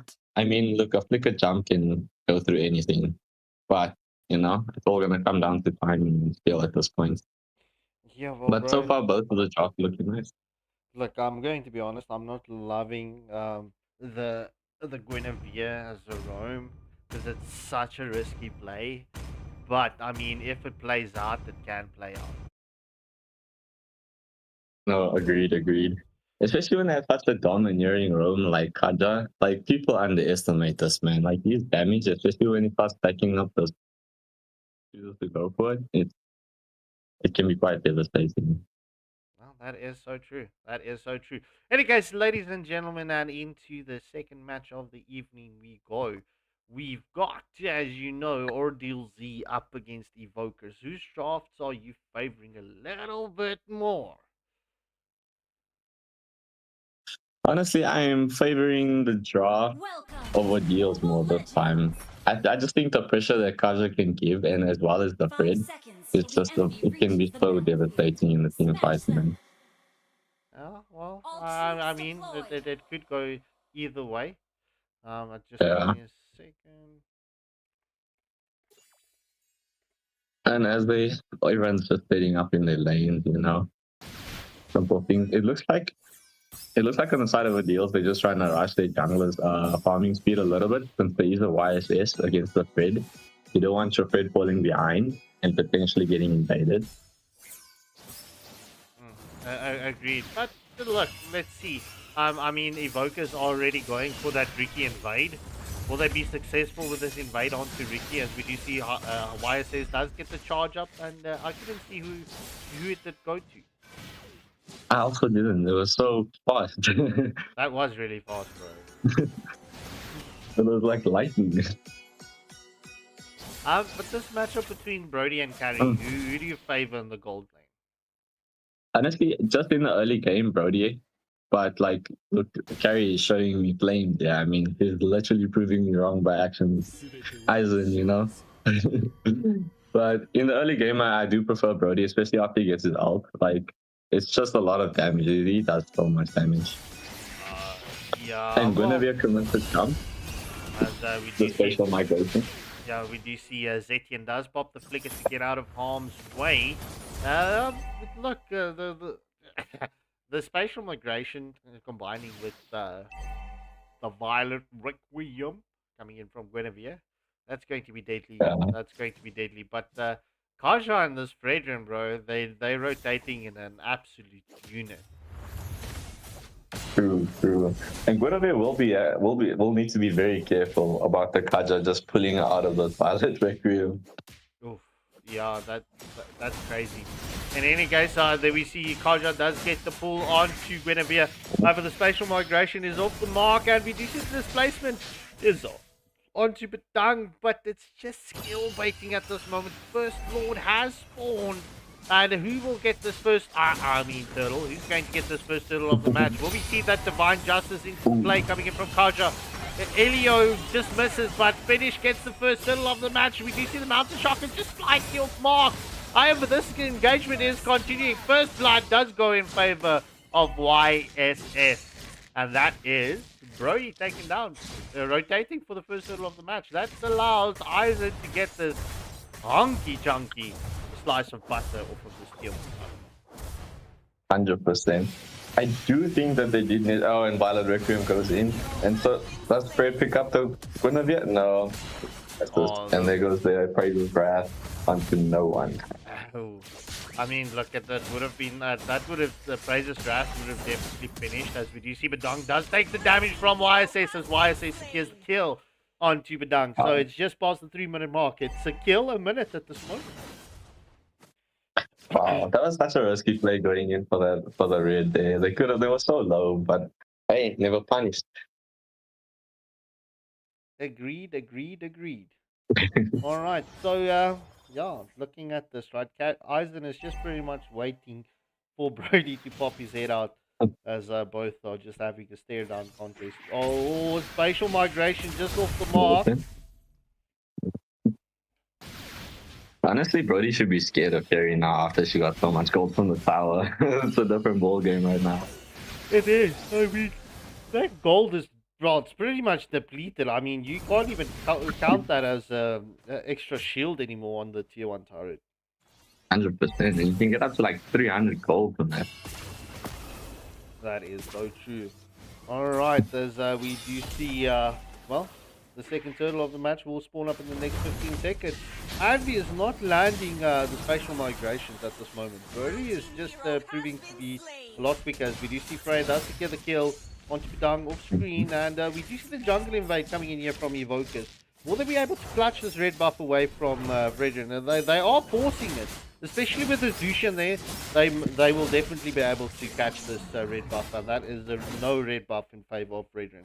And that could be an uncontested turtle going in favor of Evokers. Honestly, I would just leave this turtle and just try and pick up the buff on the other side, but I can already see it, but they don't know this. And Kaja comes in with the pull, but Freya obviously just gets out with her ult. And we do see Fred being taken down here by Zushan. Agreed. Alright, we do see Zushan trying to get the pull onto Badang. Badang is able to use his first skill to just dash away. No, second skill. That's just the second skill. Yeah, second skill. Just to get away from the Lantern of Lucian. However, we do see YSS getting the engaged upon by the Kaja. But Kaja steals the blue buff away from YSS. Well, technically steals it away from the Fredrin, but tried to save it. So I would rather give it to your roam and then your enemy jungler, right? 100%, 100%. Oh man, Freya's putting in so much work with these invades. Like, you can't really do anything when Freya's pulling up as your buff. Yeah, and look, Regoon TGT, however you want to pronounce your name. This is still Swiss format, so look, I wouldn't say all of them are bad, so please be respectful, bros. As we do see Duwashi, Zetian gets a kill onto Zushin. However, the Valkyrie's descent is onto the backline, and Zetian gets taken down as Freya picks up a double kill. And that is currently a 3-for-1 exchange going in favor of Evokers. I just have to say that was an insane play. Zushin flickered in, and then Zetian committed the ult, and still everybody died. That was insane. Freya is such a beast on the tower, so it's going to be a... Agreed. Let me just quickly do this. Well, in the meantime, I think the side of OrdealZ has to just focus on farming at this point. They should not take anything fight. Yeah, agreed. But looking at the current situation, right? I'll get the screen up and running for you now, as we do see the spatial migration just missing, as though we do see the violent Requiem lands onto two as Frederick gets taken down by the Guinevere. And a wall point. Zetian trying to get the plays on, however that passive gets blocked and Guinevere gets out, and it's a killing spree in the mix for YSS, and that's a double kill getting picked up from the YSS. That's a 3-for-0 exchange. Will it be a 4-for-0 exchange? The hunt is on to Badang, and that will be it. A triple kill for finished as Badang gets eliminated. That's a 4-for-0 exchange as Brody just tries to get the wave pushed out in the top lane. Man, this YSS is showing a dominating performance at this point. Yeah. I think there's not much OrdealZ can do to stop him at this point, and especially with that such a lovely front line coming out from the Freya's Lucian and Guinevere combo. It's too much DC. Yeah, well, looking at it just before the 8-minute mark, it is 11 kills in advantage in favor of Evokers, right? Also rocking an almost 10k gold. That's 9 point something gold. As yeah. You do see the first Mama Lord of the match has spawned up. But 612 recall spamming, trying to bait out OrdealZ. Or just a sign of this is big. Agreed. As Evokers are trying to get this Holy Shields off, as Mama Lord has been taken down and in favor of Evokers. So this could potentially be the quickest match ending we've had in AFL's history so far for Season 2. Really? What was the quickest? Just under 10 minutes. Like it was 9 minutes, 50 something seconds. It's not the quickest match. It's not the quickest match on the Waylander Gaming channel. I believe the quickest match was just over 7 minutes. I need to go fact check that, yeah. That's crazy. That's crazy. That means they didn't even take the Lord. They just forcibly ended. I could just find like this. Yeah, as a Mama Lord will charge up. Will they get the Holy Shield before the Lord comes in? Yes, sir! What a play coming in from Evokers as the Mama Lord does charge onto the tier 3 turret. The Mountain Shocker is into the mix, and that's a monster kill coming in from YSS as the Valkyrie's descent is into the match. That's a double kill for Freya, and this is a triple kill for Freya. And GG's well played. Evokers taking this match in this dominant fashion. Woohoo! Whee! Biscuits, and just like that, we're pretty much almost slightly back on schedule. MVP going to finish as YSS that finished this match in quite a nice fashion. In any case, ladies and gentlemen, we're going to get the next lobby up and running for you. Please hit that like, share, and subscribe button, and we will be back with you in just a moment.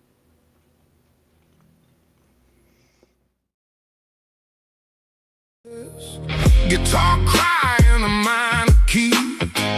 Something out there watching me. Feel it close, but I can't see. Just shadows following me. Wait, something ain't right. Run now, don't slow, don't freeze. Heartbeat banging like a drum in me. Too close, can't breathe, can't think. Dark outside and it's hunting me, yeah. Run now, don't stop, don't turn. Feel that pressure, feel that burn. Too late, no space, no peace. Everything closing in on me. Back to the groove, but it feel off. Same road, but the light gon' solve. Strings cry, yeah, the tone get rough. Like the world just ain't enough. Dust rising the worn out boots. Truth hit harder than the proof. Something moving in the roots. Feel it crawling, feel it move. Oh, it's getting closer. Run now, don't slow, don't freeze. Heartbeat banging like a drum in me. Too close, can't breathe, can't think. Dark outside and it's hunting me, yeah. Run now, don't stop, don't turn. Feel that pressure, feel that burn. Too late, no space, no peace. Everything closing in on me.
For the team.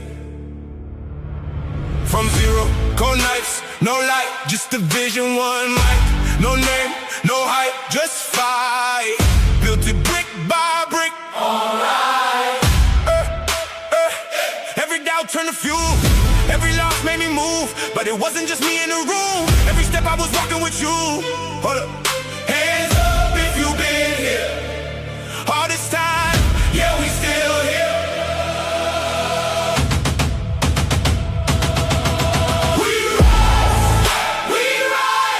From the dark to the light. 2K, that's life. Yeah, we built this side by side. We rise, hear the crowd, feel the vibe. This time, thank you all for the ride. Every view, every name, every face, every moment you stayed. When it felt like it wouldn't break, you the reason it changed. Now it's louder, bigger, real. Still the same, still the feel. We done, we just reveal what we build and what we will. Never fall, never fade. Stand is the path that we made. We rise, We rise, we rise.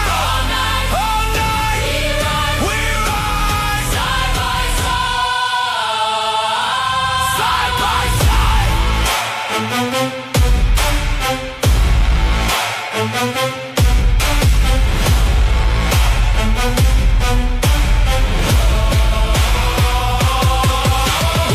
We rise from the dark to the light. 2K, that's life. Yeah, we built this side by side. We rise. Hear the crowd, feel the vibe. It's ours, this time. Thank you all for the ride.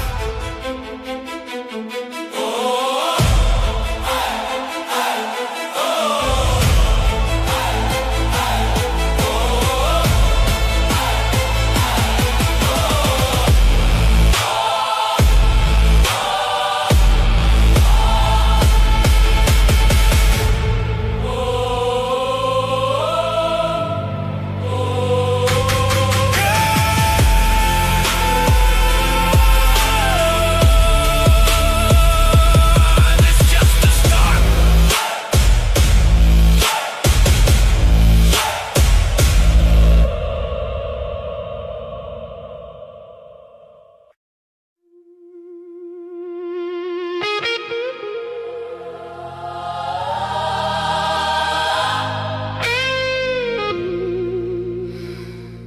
You feel it changing, don't you?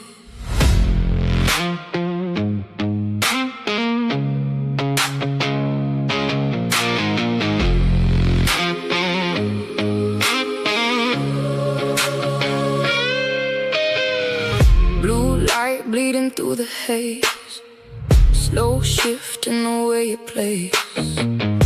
Every step rearrange the space, like the world don't feel the same. Something turning in the air, pulling deeper, pulling there. Every breath got weight to bear, Like a voice without a prayer, I hear it. call me in. No warning. It begins. Let go. Stand close, Don't fight. just know. Step in, Feel that change. no fear, No name. new ground. No frame. We rise, we claim, no past, No change. no loss. Just game. Too far to stay the same. We break. We change. Low tone in the way I move. No rush, just something new. Every line I step into feels like I was always due. Guitar cry, but it don't feel pain. Just a shift in a different lane. What was lost don't feel the same. What I am can't explain. I see it In your eyes,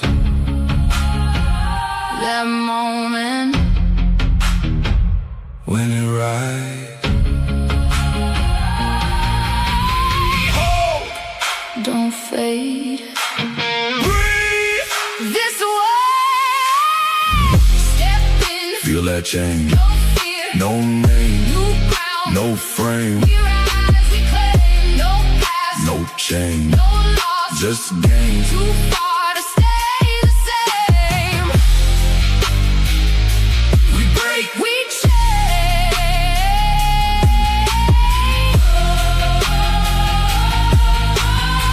This ain't what we used to be.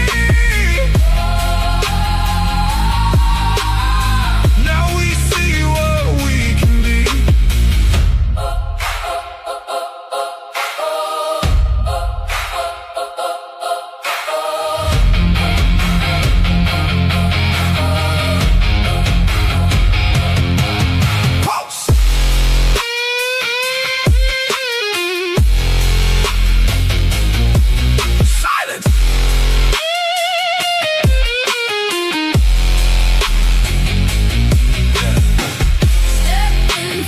chain, No fear, no name, new ground, we rearrange.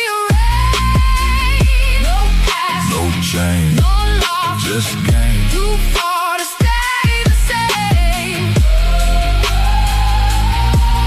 We change, we change, we change,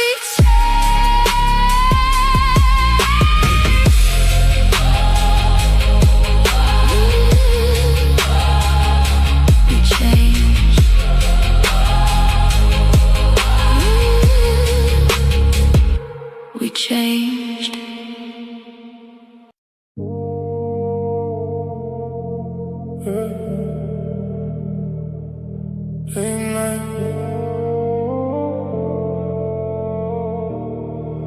Late night, dark blue, feel that way. No rush, I don't chase. Move slow, set the pace. All calm, always. Dark blue, low light, no talk, just vibe. Step in, whole night, all eyes, don't lie. Came in quiet, no scene made, no flashes, clean shade. Everything move when I say, no rush, let it play. Cold air, slow res, no stress, no tears, all smooth, no mess, just steps, wait. Let it ride like that, slow, bring it right back.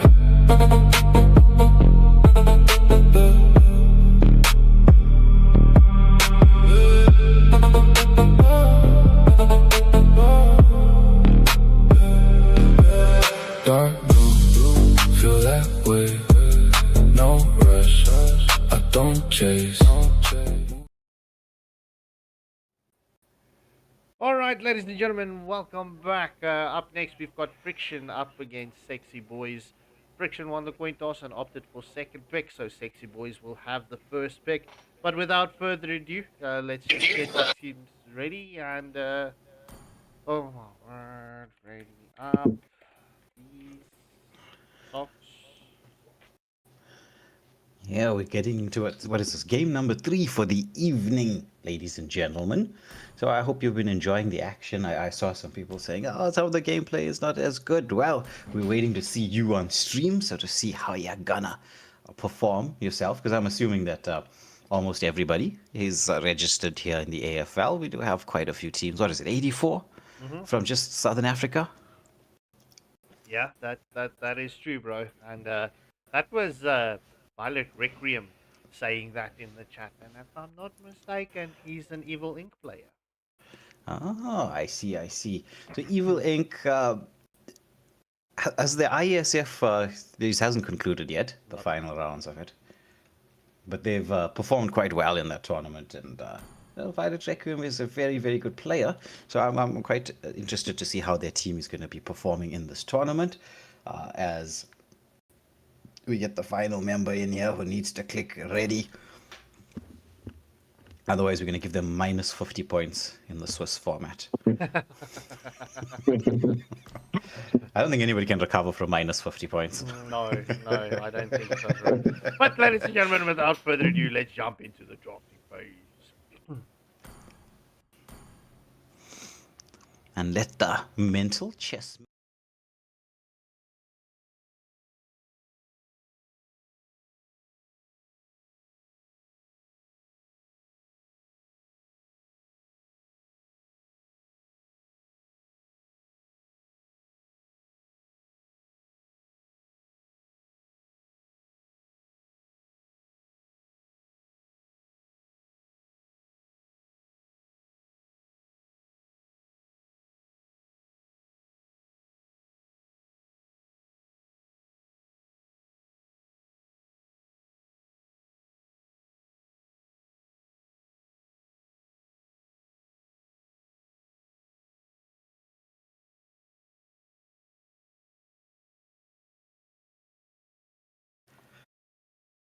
I have to agree with you there, 100% play. Looks like we're waiting on the ban from 60 Timmy. Yeah. Yeah, there's some interesting names that we find, some in-game names. Though one of the names that surprised me when I was taking a look at the list of the lineup of the players was Socks. And Socks, well, it has been featured on our channel quite a long time ago, since the last game that I've seen Socks play. So interesting to know that he's part of Friction. And well, like taking a look at the bands, Camilla is, I think, like a staple band here in the Southern African region. Like, nobody likes Camilla. The Curse Blood can just be devastating in certain team fights and comps. Yeah, and of course there would be a Harley band. Yeah, Harley must be banned. There's no way Harley is being left alone right now. I mean, that, what is it, 1 second cooldown on his second skill? Ridiculous. Yeah. It is absurd. But he's potentially getting a small nerf next season on his first skill. Not the skill that matters, but yeah. Yeah, his mobility is crazy.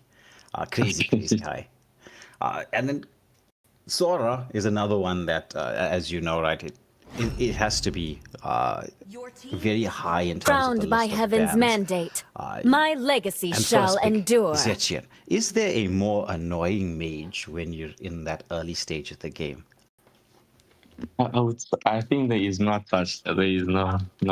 I think she's the most annoying early game mage. Just that like omni stun that she has, like all over the map. Doesn't even matter where you are, what you're doing. You're just gonna get affected.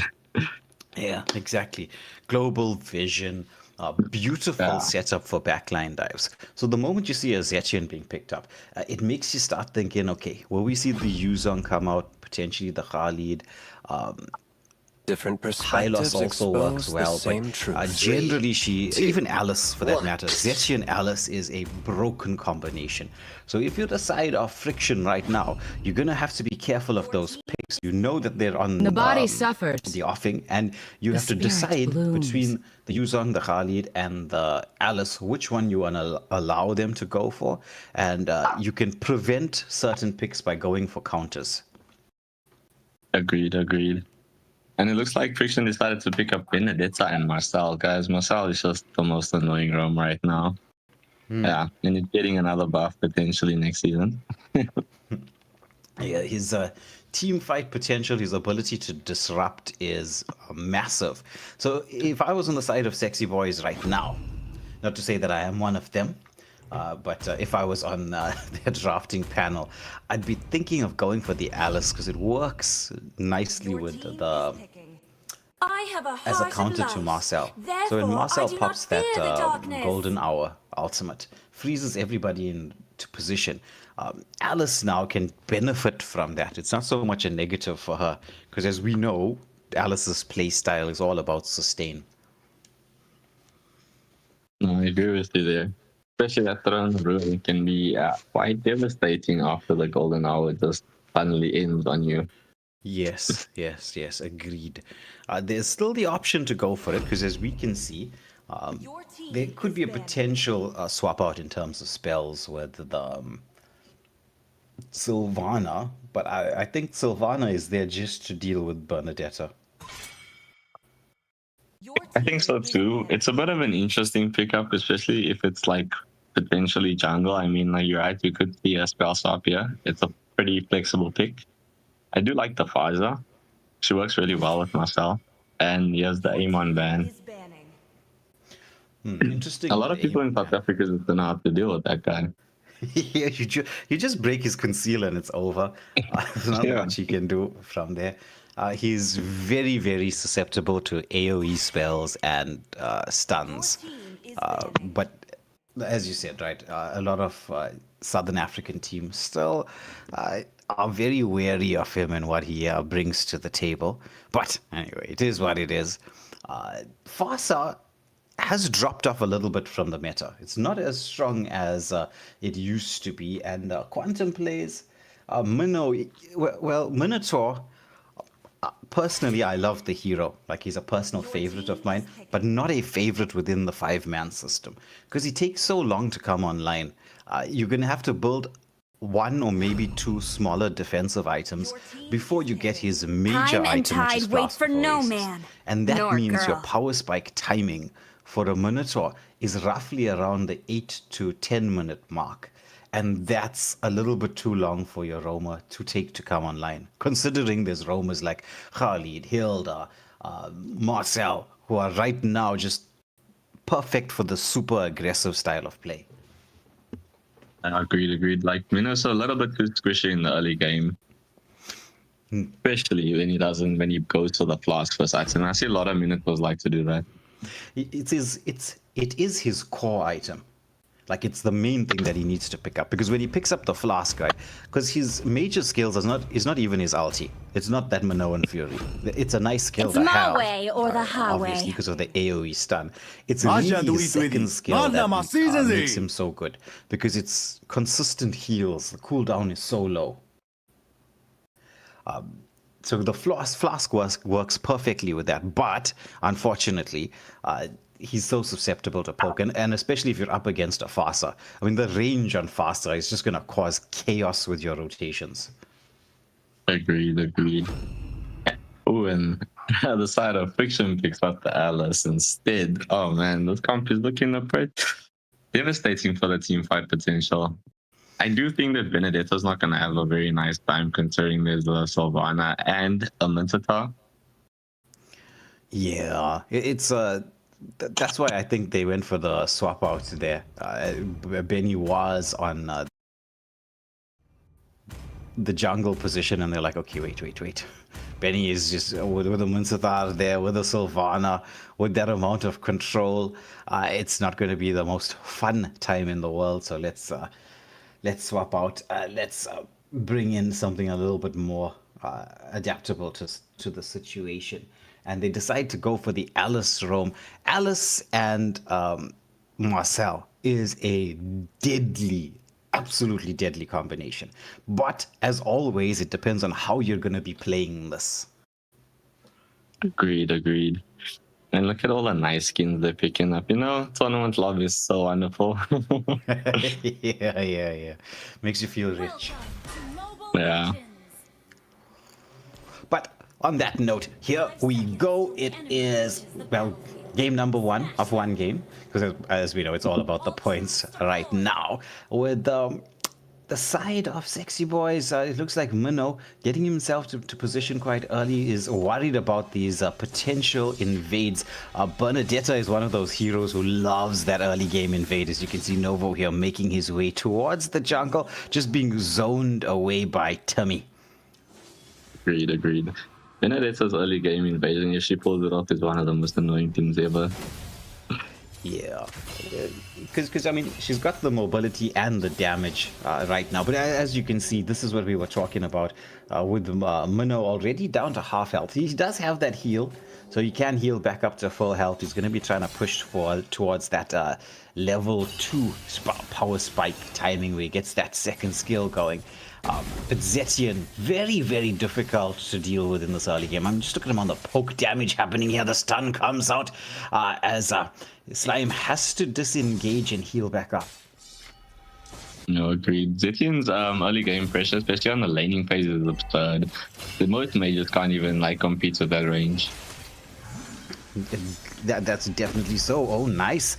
It's Slime there forcing out the Revitalize, and that with just under 30 seconds to go for the turtle could prove to be a bit of a game-changing moment, because Revitalize is one of those spells that makes it very easy to take objectives. Agreed. And also very helpful in team fight for certain burst heroes. And as we see here, goes in the Sylvana, punishing on the Beatrix, and Zetian picks up the kill. But so does Spaza pick up the kill on the Minotaur. Yeah, this composition that Friction has is susceptible to pickoffs like this in the early part of the game. Where you're going to see this combo really come alive is once we hit beyond the second turtle, towards the third turtle timing. Rotations from the side lanes come through. Both Beatrix and Alice combine with the Marcel. But meanwhile, there's a full-on engagement in the Fury of the Phoenix coming out. The chase is on as it's going to be a 1-for-nothing trade-off here. But the battle still continuing here in the middle of the river as it's Alice just out-sustained high-octaning everybody, gets the pickoffs, going in for a little bit of counter jungle as well. And it looks like Friction coming off the better in this trade around the turtle. Agreed. And I mean, it's so hard to try and like take the turtle from an Alice jungle. She'll just throw a ruin you in time to retreat. Yeah, there are certain heroes that are just so difficult to out-retry in moments like this. But with that being said, we continue with this mid lane control, though the two roamers seem to have it in for each other. It seems like there's a very personal grudge between the two of them. They've been stalking one another throughout this entire match so far. Agreed. Slime has been on Minnow this whole game. And do we see? No, just a bit of poke placing out some skills. It's always good to do that. But now we do have Marcel with the level 4, right? So he's got to go, oh, one as it goes in there, hits Eclectic Blades onto Muncie, who has to go back to safety underneath the turret. Pops the King's Calling, but the disengage, does he have the second skill to get out? Oh, it was a little bit of a suicide mission there. But further action on the top. It's going to be the full barrage coming up with the flicker as well now. Nice stun coming in from the Minnow. Throne of Ruin just keeping everybody safe there. Alice now in a lot of danger, but Fasa with the feathered airstrike. Nukes from a distance. Just trying to force everybody back. But now they're going to be putting pressure here onto the Fasa as well. As this fight is just continuing. Marcel trying to do something in there, but I think he's going to get caught off. It's the quick rotations, at least the quick rotations coming across from the team. Not helping out. It was a double kill by Jiren the Grey, but yeah, he paid for it with his life at the end of the day. True. That was a very smart rotation there by Faza to go up and just pick up that last kill. Yeah, that's true. But there's a lot of aggression just before the second turtle. Yeah. And looks like they're setting up. We're just having a normal turtle dance here. Ooh. And there goes the King's Throne. Beatrix with the bombardment and Faza with the feathered airstrike dealing damage, but the Lord and the turtle does get picked up by Alice. Yeah, it's the teams are a little bit separated in terms of what they're doing, but Marcel marching into the front line here. They did lose both the XP laner and the marksman, but still with enough damage output to be able to continue this level of aggression and opportunity to maybe put some pressure onto the side lanes if they decide to rotate. But even though this has been, 15 kills in 5 minutes, it's still all the turrets standing. Yeah, it's pretty much brawl fest. No one's focusing objectives like pushing. And yeah, we see the full barrage onto Beatrix, but Beatrix get out. And Marcel is doing Marcel things, man. Loves taking pictures. Yeah, he's always in your face. He's one of those roams that the play style is like that. Though the full barrage, in order to get the full effectiveness of that full barrage, you're going to need some amount of control in there. That's where the Minoan Fury comes in. Agreed. So there's the Minoan Fury coming into the back line there. Oh, he's just holding on to it. I'm not wanting to commit it just yet. Now goes in for it. Still has the Revitalize spell. The Golden Hour is in there. The Fasa with the feathered airstrike.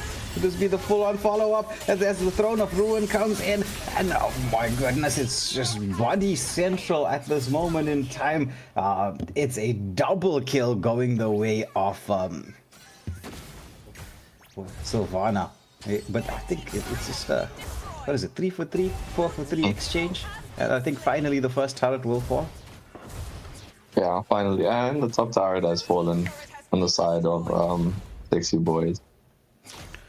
Yeah, both teams just pushing, trading objectives as the third and final turtle of this game is up.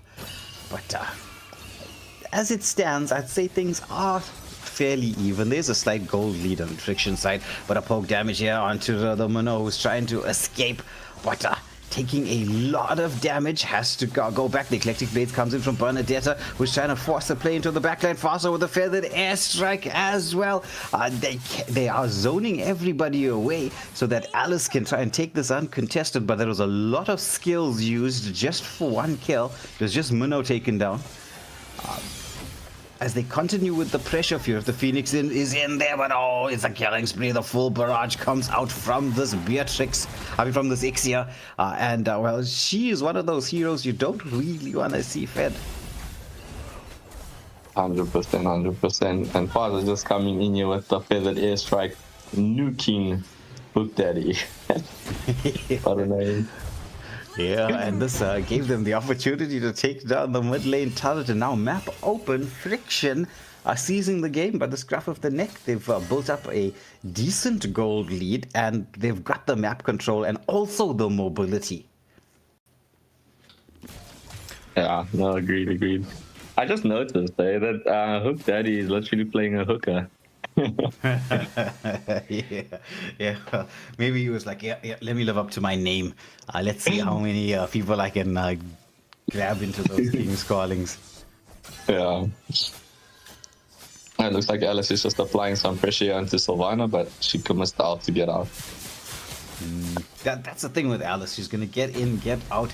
But it looks like, oh, the feathered airstrike starting everything up here. The golden hour is into the backline as a full team of Friction come around, or at least 4 members of Friction come around, and they just blow everybody up. It's a 4-0 exchange, or 3-0 exchange, as they now march into the mid lane as Marcel trying to get things set up once more. They're trying to get in onto the Xtra. It's Minnow who's taking a lot of damage. Do they manage to pick him off? I think he just gets to walk this off. Yeah, but they will take this blue away from him though, from the jungler. And Beatrix is pushing top, which is really good by them. And there goes the full barrage onto Beatrix, but again Beatrix just bashes out. Yeah, it's time for the first Lord. Nice push there from Beatrix. So she keeps the Xtra occupied as Alice is being allowed all the space in the world to take that first Lord of the game. I mean, tier 2 turrets are still standing. The Holy Shield is still up. So that is there for the side of Sexy Boys. So they don't have to, I think, stress too much about not being able to contest with this first Lord. It's all about trying to keep the tier 3 turrets standing. They wouldn't really panic too much about the tier. Oh, but there's a feathered airstrike once more, just zoning everybody away. But the full barrage comes in as a counter. However, the dive is in there to the backline. The golden hour is in as Bruno hits that Minoan Fury as well. And now it's Bernadetta into the backline, popping that eclectic blades, just forcing everybody back. And they do manage to take down the Minnow and Xtra, and that gives them a really good advantage, because if you can force the Holy Shields out with the second wave, potentially you can take this. As there's going to be the feathered airstrike once more with zoning capabilities. The Lord just took a little bit of damage there from the Holy Shield. The option is to go in for the rush onto this turret. Are they going to be chancing it though? Playing a little bit safe because they're worried about the full barrage, which does come out and zones everyone away. And here comes the feathered airstrike and the Minoan Fury comments, and plus the King's Throne. Everything is just coming in here, guys. Plus the golden hour. And now we are at a standstill until Alice just breaks away. But Xtra flickers in, trying to get something here, and she does take down the Marcel. Yeah, lovely Fury of the Phoenix trying to get the setup in here. Xtra is just destroying everybody right now. This is very dangerous for the side of Friction. They've lost 4. They stuck around a little bit too long. They could be made to pay for this. Fasa trying to zone with that feathered airstrike. The full barrage coming in there. Jiren the Grace just like 1 HP escapes. Does manage to heal back up and will be able to get back to the base to defend. Yeah, no, the absolute sliver of HP right there. Yeah, very, very close. Yeah, no, the side of Friction does have to be careful. When the fight gets going, for Sexy Boys, it really gets going. That's true. That's true. Because, I mean, both teams have very team fight-centric compositions. Minoan Fury, King's Calling, Full Barrage, Fury of the Phoenix. Then, well, we already know. Oh, look at that from the Fasa. She's the one that's causing the most amount of problems right now. Agreed. 908 is off it, Spaza. Yeah, 908. Definite MVP worthy performance there. Agreed. And they don't really have much backline dive on the side of Sexy Boy, so they are in a bit of a pinch when it comes to this Spaza. You're gonna have to use the Zestion's ult as the cancel to Fury of to the Feathered Airstrike. So Zetien needs to be a bit more patient and just wait for the Feathered Airstrike to start before you hit the Fury of the Phoenix. You can cancel it and then you don't have to stress too much about the backline time. But nice zoning going on here from the side of... oh, the Golden Hour catches onto everybody. The Feathered Airstrike into the mix. This is going to be a slaughter here as it's going to be. Oh my goodness, everybody is just falling. Benedetta is quite low and has to backtrack. But it's a what? 3-for-2 exchange. The beautiful flickers play and spray by Beatrix right there. I was not expecting that, honestly. Yeah, and with the Lord marching down the bot lane, only 2 left alive to defend. This is definite tier 3 turret. Could this be a winning angle? I don't think so. They don't have the MM in here because I mean that's what you really need to get the finish off. Agreed. And it looks like Marcel pushed in a little bit too deep and he's paying the price for it as Minoan Fury comes in, but so does the Golden Hour, just slightly too late to save his life. And there goes the Throne of Ruin as well into the mix, causing so much damage. Yeah, Lord walking his way to the base, but there's a full barrage coming up from Ixia just to take down the Lord and Alice as well. So they managed to survive a little bit longer. To the side of Sexy Boys, but it is looking tough for them at this moment in time. Yeah, I mean, look, as long as they keep that Ixia alive, they have pretty good base defense. Yeah, because I mean, the full barrage is one of those skills that just can melt entire waves. Agreed, and Novo just gets out so nicely with that second skill on the Minsata. Clutch plays, man. Clutch plays. Yeah. But Benny is one of those high skill heroes that make them good TikTok moments. But there's a full barrage coming through. Mino didn't come with the Minoan Fury because he didn't want to utilize it onto just one. As now pressure being piled on. It's still a minute to go for the next Lord. I'm wondering about Friction's strategy right now. They're pushing the lanes in, and with a minute to go for the Lord. Personally, I'd say let's freeze this. I have to agree with you because you're just giving your enemies now farm and ammunition just to make a comeback. Exactly. And as we've seen in Mobile Legends, anything can happen. One proper set, one solid base defense, and at this stage in the game, if you die, the spawn timer, if it's a full team wipe, the spawn timer could be too long for you to actually respawn to defend. They could march down mid and end it all. Agreed, man. You got it. That's something you also have to consider in the late game. You can't just make risky plays. You gotta be patient. You gotta set it up. You gotta wait. Timing is everything. Yeah, and speaking of timing, it looks like what could potentially be the last Lord of the game is up. Friction already in the zoning position. Oh, they go in there with the Golden Hour. Can they? This looks like they're just going for straight out aggression, even though they don't have the numbers advantage. Mino pops that Minoan Fury as the immortalities are coming down. The Lord has been taken out. Beatrix and now Alice are charging down in here. It was a 2-for-1 exchange. Marcel paying the price for that. Bit of aggression, and it looks like the opportunity to lock on as Beatrix is interested in one thing and one thing only: machine gun blasts to the Nexus, and Friction take the match. Marcel and Spaza took zoning to another level. They're picking up 2 kills before the Lord. Yeah, true.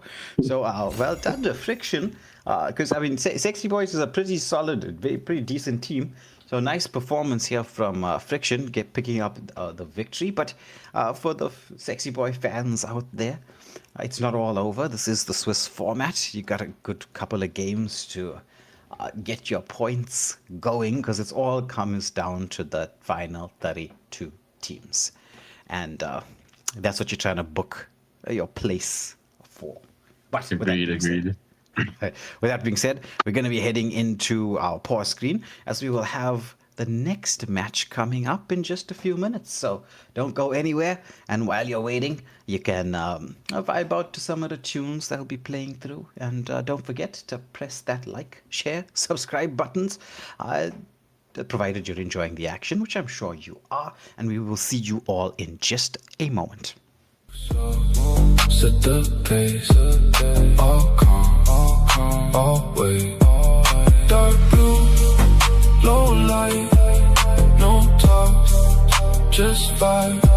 Step in, whole night, all eyes, don't lie. All black, blue tint glass, no pass, just pass. No sound, just bass, everything in place. No tone, don't flex, no need, just press. One move, that's set, no doubt, no guess. Down, feel it in your chest, slow, slow. Everything connect now.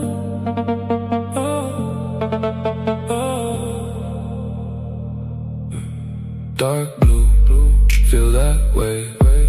No rush, I don't chase. Move slow, set the pace. All calm, always. Dark blue, low light, no talk, just vibe. Step in, whole night, all eyes, don't lie. Yeah. Stay cool.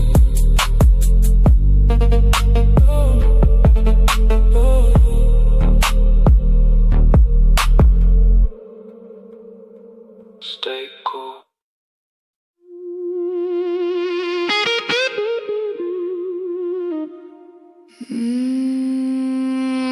Midnight calling. You feel it too.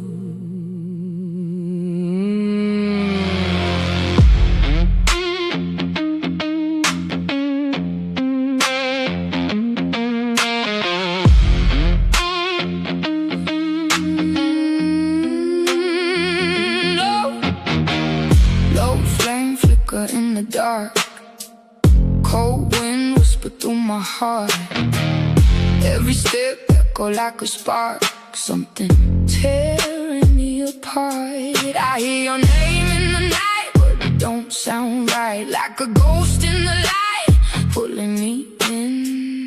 Don't run, don't run. Don't hide too late. Feel it close, can't escape. Heartbeat racing, feel that break. It's inside. Wide awake. Don't run, don't fight, don't speak. Every breath getting weak. Too deep, too far, no sleep. It's inside, underneath. Slow walk, I don't chase, just follow.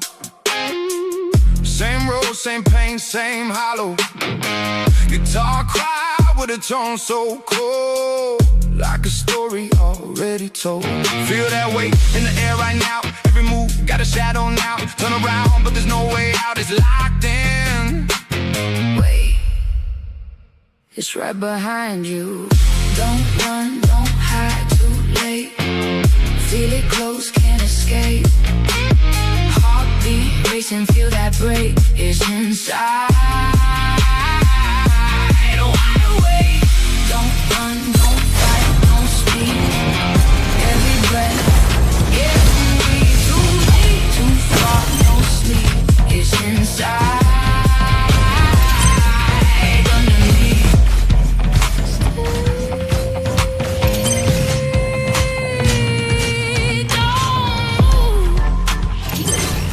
Too close. No truth.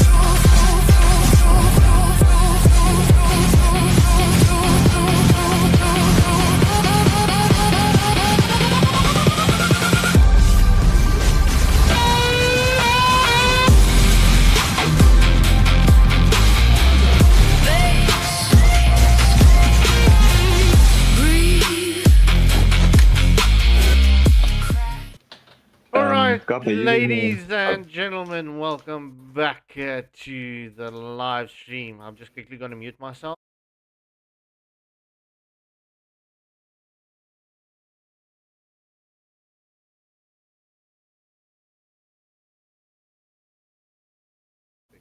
All right, ladies and gentlemen, we've got Angola Rangers up against JVBX right next. So, yeah, without further ado, let's jump into the drafting, boys. Let's go. Angola Rangers? Almost Power Rangers. Go, Power Rangers. My childhood was so fun. It looks like Mago. Oh, what a name. Oh, Mago 30. I'll call you Mago, bro. No disrespect to your name. It's just, yeah.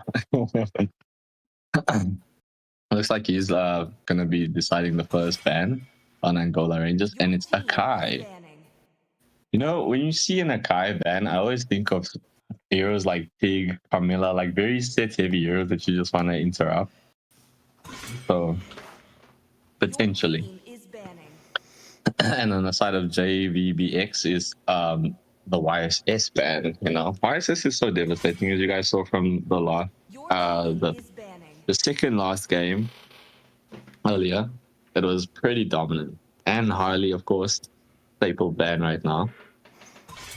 YSS is a bit of a flex pick, but it looks like they're targeting junglers right now, with leaderboard being the next one. Agreed. And leaderboard is also very dominating. Plus, you can pick it up first. It doesn't matter. He's that good of a jungler. Yes. He's got that very early game power spike, but there is a drop off in terms of his late game. Because I mean, most fighter junglers they have that drop off. No, you're right, but then it comes down to timing. Your team is banning. Yeah, you gotta, like, if you're picking up a leaderboard, right, you're gonna have to draft for Your the early team is game, picking. because you wanna snowball your way through the match. Agreed. And it looks like Margot, Mr. Teddy, is gonna be picking up the first pick on the side of Angola Rangers, and it's Beatrix. That's an interesting first pick. Time and tide wait for no man. Potentially we could see nor a Marcel girl. come through, because that Beatrix Marcel combination is maybe the best combo for Golden Hour. I agree. I think it's even better than Chana's. Yes. And well, we've got Red going The for southern the seas are my domain. maybe just Sancho. we've seen Hanabi in this this tournament and previous tournaments. It's just people love Hanabi. Personally, like I always say that, she's a bit too squishy for me. But if you can position her right and escape a lot of the attention of backline divers, you know, she can wipe out a team. But she's so late game. That's the other issue. Your team is picking. Well, I have to agree with you there. Hanabi, for me, is the queen of the dark system. It will never change. I think players who use her, who spam her, just lack the ability to position properly. I've been saying this for so long. It's like, if you're going to be playing Hanabi because it's and you feel comfortable, it means that you need to learn mark MM positions at certain places you need to be. The Belleric as a counter to Beatrix. Is that the best counter? It's not a bad one for attack speed marksmen. I mean, it depends on what kind of, like, if she's going for the shotgun, it's not really that good. It's situational. Beatrix has the ability to just switch up her style, you know? It's one of those heroes. Yes, and she can also pop out Rena with the snipe just to provide an extra bit of safety and skill damage. It's one of the things that makes a very good Beatrix player deadly, because of that full kit. Like, each thing is there to do different things. And the Xbox ban. Honestly, I would have been looking to maybe potentially pick up the Xbox since they have a Belleric here. and Hanabi. They're just pretty good at dealing with those two. Yes, agreed. Personally, I'd have also been thinking, hey, this export could work nicely here. But I suppose they want to not allow the pick to come through for the side of GV, because they do have somewhat of a tanky-ish front line, and Atlas is susceptible to the poke damage because he needs to be at least above half HP when he goes into to get the fatal links. Your team is picking. Very true. Otherwise, he's just gonna get instantly bursted down. Especially in the early game. True. But right now, he doesn't really have much in terms of targets for landing those fatal links. Because, I mean, Kadita can escape with the rough waves. Hanabi is just straight out CC immune. Browned by heaven's mandate. You're not going to be wasting it on the My legacy shall endure. Agreed. You could use it on Guinevere, but Guinevere could just, like, cancel set him. She can, I mean, spatial migration has the double phase to it. So you can jump in and out and escape. Because, I mean, that second phase of the spatial migration gives her quite a distant, well, a decent amount of range on that dash. Agreed. Ooh, the Stu you pick up. I'm actually really... I don't like it because there's so much magic damage on the side of JVBX. You know, the so he Immortal doesn't really One do chose well me to against a lot of vanquish the magic. shadows that plague this world. Yeah. Ever since that nerf, when he first came out, he was so broken. I was like, what were they thinking when they made this hero? Mobility, damage, sustain. What is this madness? I mean, look, he's still broken. He's still nasty. He is. Because of his mobility, and if you understand how to use his combos, because he has the ability to take down squishies and burst high HP heroes when they're low. He's one of those heroes that's all about timing. I am more than a weapon. Because, I mean, you know, when you tap the second skill, instead of, holding it down, that second is like an AoE execute spell for anybody that's low HP. Agreed. It is literally that. Sometimes you can even just go in with the first skill, quickly tap the second and last skill, and that's a kill right there. Yeah. 100%. 100%. But the combos are dependent on what's going on. But the draft is over. The battle lines have been drawn. Angola Rangers JVBX in this best of one. It's the season 2 of the AFL. We are heading into the game. This is the penultimate game for the evening. We want to have one more match coming up after this as everybody loads in with their... there's some lovely skins in here. Except for Guinevere. Yeah, it looks like Sasuke's gonna get his revenge on his older brother again, maybe. Yeah, maybe. It's the battle of the Uchiha brothers here as we head off into the match-up. Looks like Suyu opting for the rotation towards the gold lane side, starting on the blue buff first. Julian doing the same. The Roma helping out in the jungle, so that does leave Kadita to try to deal with the Zetchian on her own, which could slow the Kadita down in terms of control. When last have you seen that both junglers starts on the same side and go to the gold lane rotation, bro? It's been a while. It's been quite a while since that has happened. You usually see this aggressive poke style of play. You can see Zetchian just trying to clear the wave. Oh, and we're back into the pauses. Pause metal! I mean, I think the last time we saw this rotation was like the start of the channel. Because, I mean, it was pretty much at that point of stage in the meta, it was like you go and you rotate to the gold lane, get the gank on the gold lane, and you move away. It's like, and guess what the junglers are going to do for this evening? They're going to rotate to the gold lane. Yeah, it was a very different time back then. It's the and you have to give credit to Moontown. You really have to give credit to Moontown. The way they implemented the updates, because I was listening to a lot of Rome players about a year and a bit ago, right? And they were talking about how they had to dramatically change their playstyle after certain updates. It actually forced roamers to play the way the MPL style of format is, where it's what we call the buff to buff rotation. Everything happens between the two buffs, and it's a more or less a big brawl in the mid lane for control. Yeah. Yeah, true, bro. True, and that is very refreshing because you see the thing is right. The teams that do get that rotation right, you do see them having a good time, but then as well the teams that are not getting into that meta rotation, they are struggling, bro, because that's a lot of pressure onto your mid lane straight off the bat. Because every Moonton update is there designed to try to get the game to finish between 12 to 14 minutes. It's the reason why heroes like Hilda and Khalid became so strong in the meta, because they have massive early game power spikes, but they drop off a bit towards the mid to late game, especially the late game. And Joshua I think he's throwing his friend under the bus. It's like Popoka. Internet issues, probably. It's like that's a bus if I ever saw one.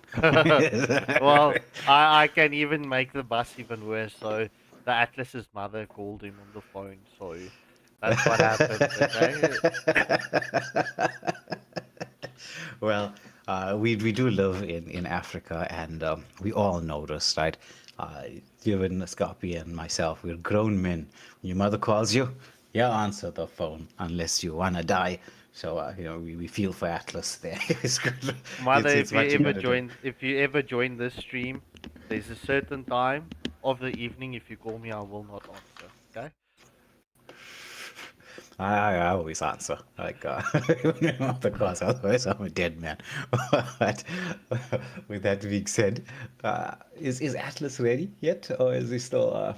Well, this is chowing through Angola Rangers is 5 minutes. They've got 1 minute and 40 seconds left. So it might be a situation of it's going to be a 4v5 situation in favor of JVBX. Ooh. And ironically, we've this is not the first time that it's going to happen. I think Merlin casted that match with me, where I believe it was Echelon Dynasty that had a 4v5 situation for a moment where the leaderboard lagged out completely and was struggling to get in. And Echelon actually won that match with 4 players. That's crazy. That's crazy. Yeah, that's it's not something you see very, very often. As Joshua is making a statement of declaration. He's like, Angola are going to show that their skill far surpasses their ping issues. So, well, we're going to see how Angola perform in the AFL. They're one of the countries to look out for. We have some very, very strong teams in the mix. We don't get to see everybody playing right now, and I know that is a little bit disappointing to some people. They don't get to see their favorite teams. We have 84 teams, right? So we can't show everything. It's only when we get to the round of 32 where you'll be watching everybody play. But as a potential bonus, we do say to the players who are on the off-stream games that as you can do this, but after the matches are done. This is not allowed to happen on the same day as your matches. You can only do it the next day. So if you're playing like today on a Wednesday, you can do this on a Thursday. You can use the saved replay and upload it to your various YouTube channels. All we ask of you is, because we're not going to copyright strike anybody for doing that, as long as in the description you put a hashtag Waylander Gaming, then we're all good with that. You can do that and use it for some content for the offline games. But back into the match we go. Yeah, it's unfortunate it's going to be a 4v5 as Atlas is Mr. Pipoca is stuck in base. Well, hopefully that issue does get sorted out, but we do have that 5-minute rule. 5 minutes is quite a long time, right? It's not a shortened period of time. So hopefully that he gets back into the mix. We don't want to see things where people are lagged out. Like, we've got 2. Now, this is unfortunate. This is truly, truly unfortunate. This means it's currently a 3v4, 3v5 situation. Yeah, and well, that would allow the side of JVB to be very, very, very aggressive if they want to do something. Atlas is back and moving, so it would seem. And it's just Suyu who needs to get his internet setup going. But like we said, it's the 5 minutes has passed. It is in the rule book. Very, very unfortunate for the side of Angola Rangers, but the option to come back in future games is there. Oh, as we do see, the engagement is on to Guinevere as Gwen is the first blood to get taken down. However, Suyu is back into the mix as well. So, yeah, first blood goes in favor of Angola Rangers. Even though the first turtle of the match did go in favor of JVBX, we do see the rough wave coming in from Kadita, but however, Zetian coming in with that deadly first skill, taking her down to quarter HP, saying, hey, you're not the only one that can deal damage here. Yeah, and Angola Rangers saying, yeah, does not matter about the lag. We're still going to be able to do something, but Suyu looks like he's really struggling at this moment in time with the lag issues. It was at that moment that Way's mother called him and said, I heard you what you said on stream, so I wanted to test it out. If you're streaming, if you're going to answer if I call you. And it doesn't sound like Way answered that phone call. No, we're busy in the middle of the stream, so I'll phone whoever that was. I'll phone them back when you're done. Alright, so it's just past the 3.5 minute mark. It's Atlas and Suyu back in base. However, Angola Rangers is only 500 gold behind. Make that 400 as we do see Beatrix trying to get this plays onto the mid, onto the bot lane. Belleric and Zetian coming for the rotation as well. Oh, underneath the turret, Rough Waves comes out. Fury of the Phoenix being committed as a bit of a countermeasure, but no one close by to follow. Yeah, so second turtle of this match will spawn up in the next 10 seconds. What is going on with the emulator? Okay, it's not my GPU, it's the emulator for some reason. I see that flashing that you're talking about, but it doesn't seem like it flashes on the screen. No, the stream's clean. As long as that's fine, it's okay. I don't think that the side of Angola Rangers wants to contest for this because I mean, you don't have the numbers advantage. Plus, you used Fury of the Phoenix, which is a nice skill to secure those objectives. JVB are just piling the pressure onto the jungle. I mean, it's not their fault that they had this opportunity to do this, and then they're taking full advantage of the fact. Yeah, well, JVBX definitely has the opportunity to end this match very early. So yeah, as we do see blue buff invade has been successful. Guinevere secures the kill onto Minsutar off screen. Yeah, now it's about securing the objectives. When you've got the numbers advantage like this, it's best to move as a 3 or 4 man unit and just pile pressure. And as you can see there, just get the map control while you can.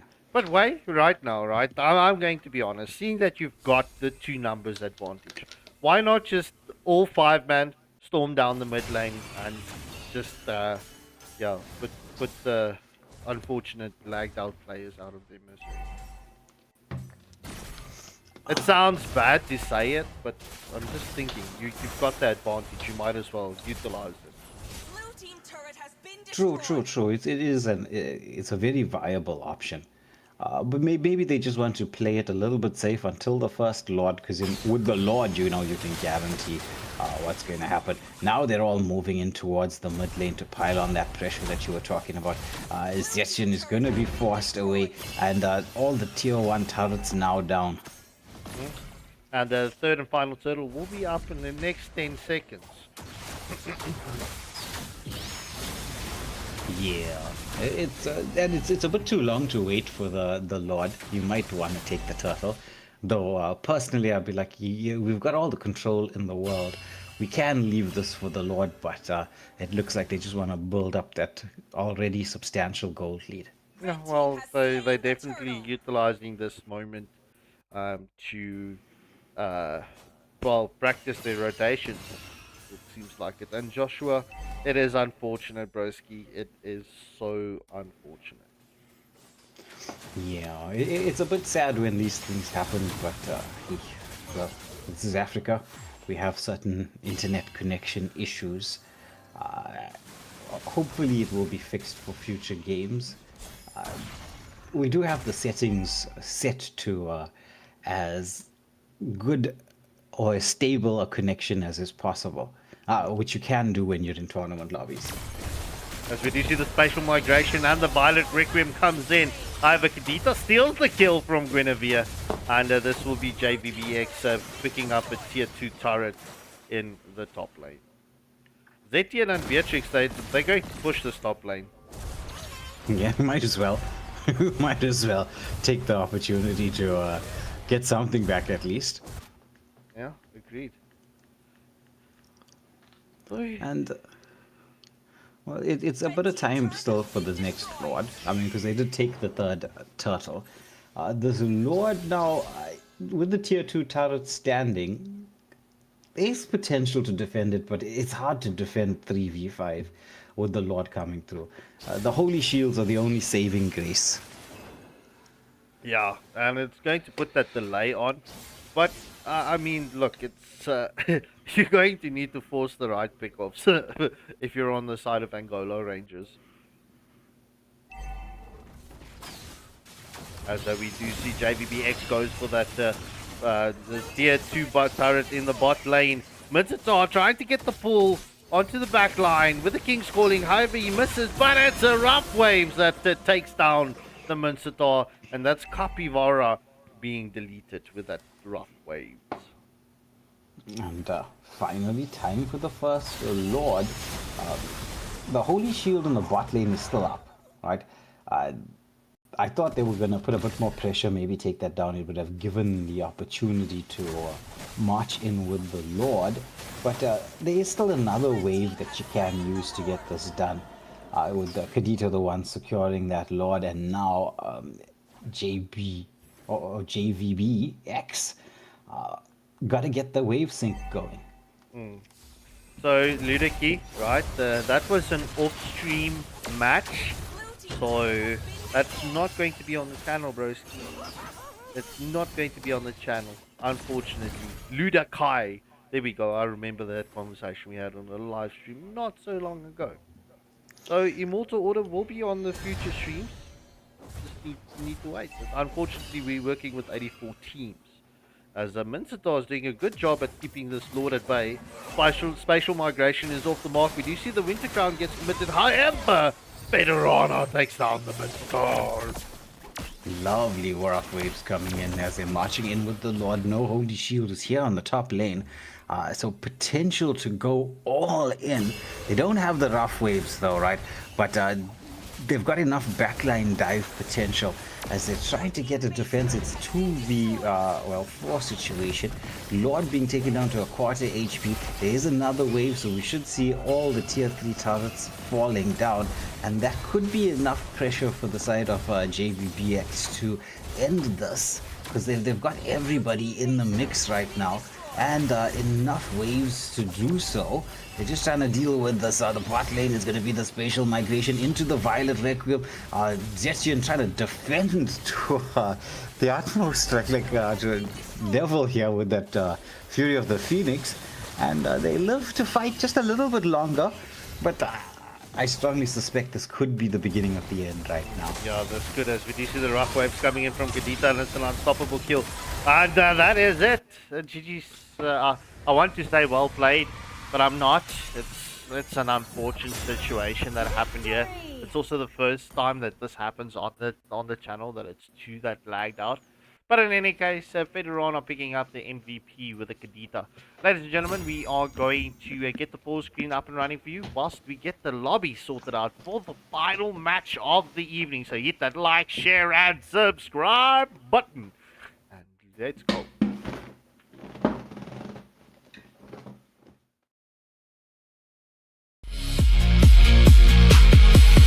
Don't run, don't hide,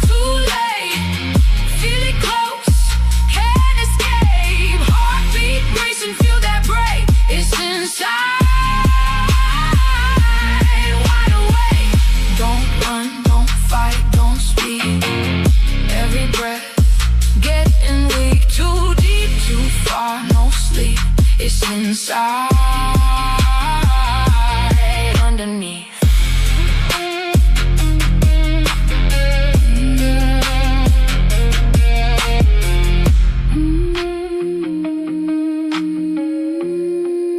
You were never alone.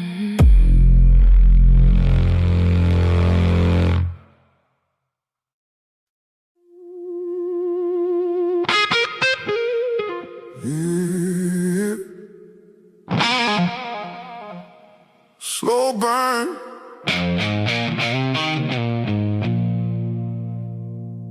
Midnight air.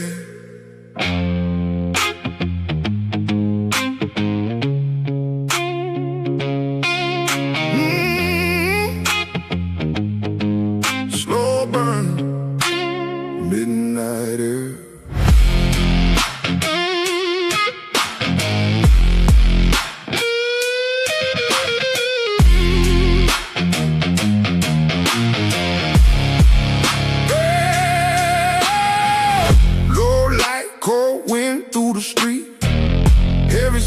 Feel it drag on me. Oh, soul rhythm deep in my chest. Every breath like a test, like a test. Guitar crying a minor key. Something out there watching me. Feel it close, but I can't see. Just shadows following me. Wait, something ain't right. Run now, don't slow, don't freeze. Heartbeat banging like a drum in me.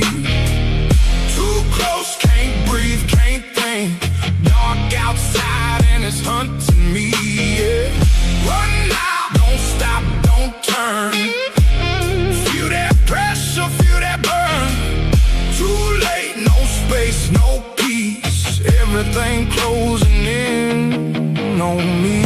Back to the groove, but it feel off. Same road, but the light gon' solve. Strings cry, yeah, the tone get rough. Like the world just ain't enough. Dust rising the worn out boots. Truth hit harder than the proof. Something moving in the roots. Feel it crawling, feel it move. Oh, it's getting closer. Run now, don't slow, don't freeze. Heartbeat banging like a drum in me. Too close, can't breathe, can't think. Dark outside and it's hunting me, yeah. Run now, don't stop, don't turn. Feel that pressure, feel that burn. Too late, no space, no peace. Everything closing in on me.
Everything closing in on me.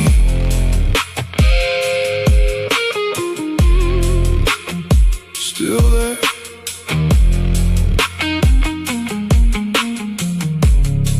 Still there.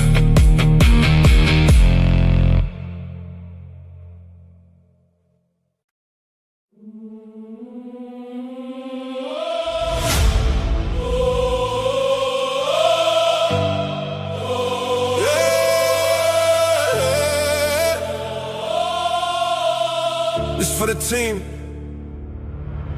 From zero, cold nights, no light, just Division 1 mic. No name, no hype, just fight. Built it brick by brick. Alright.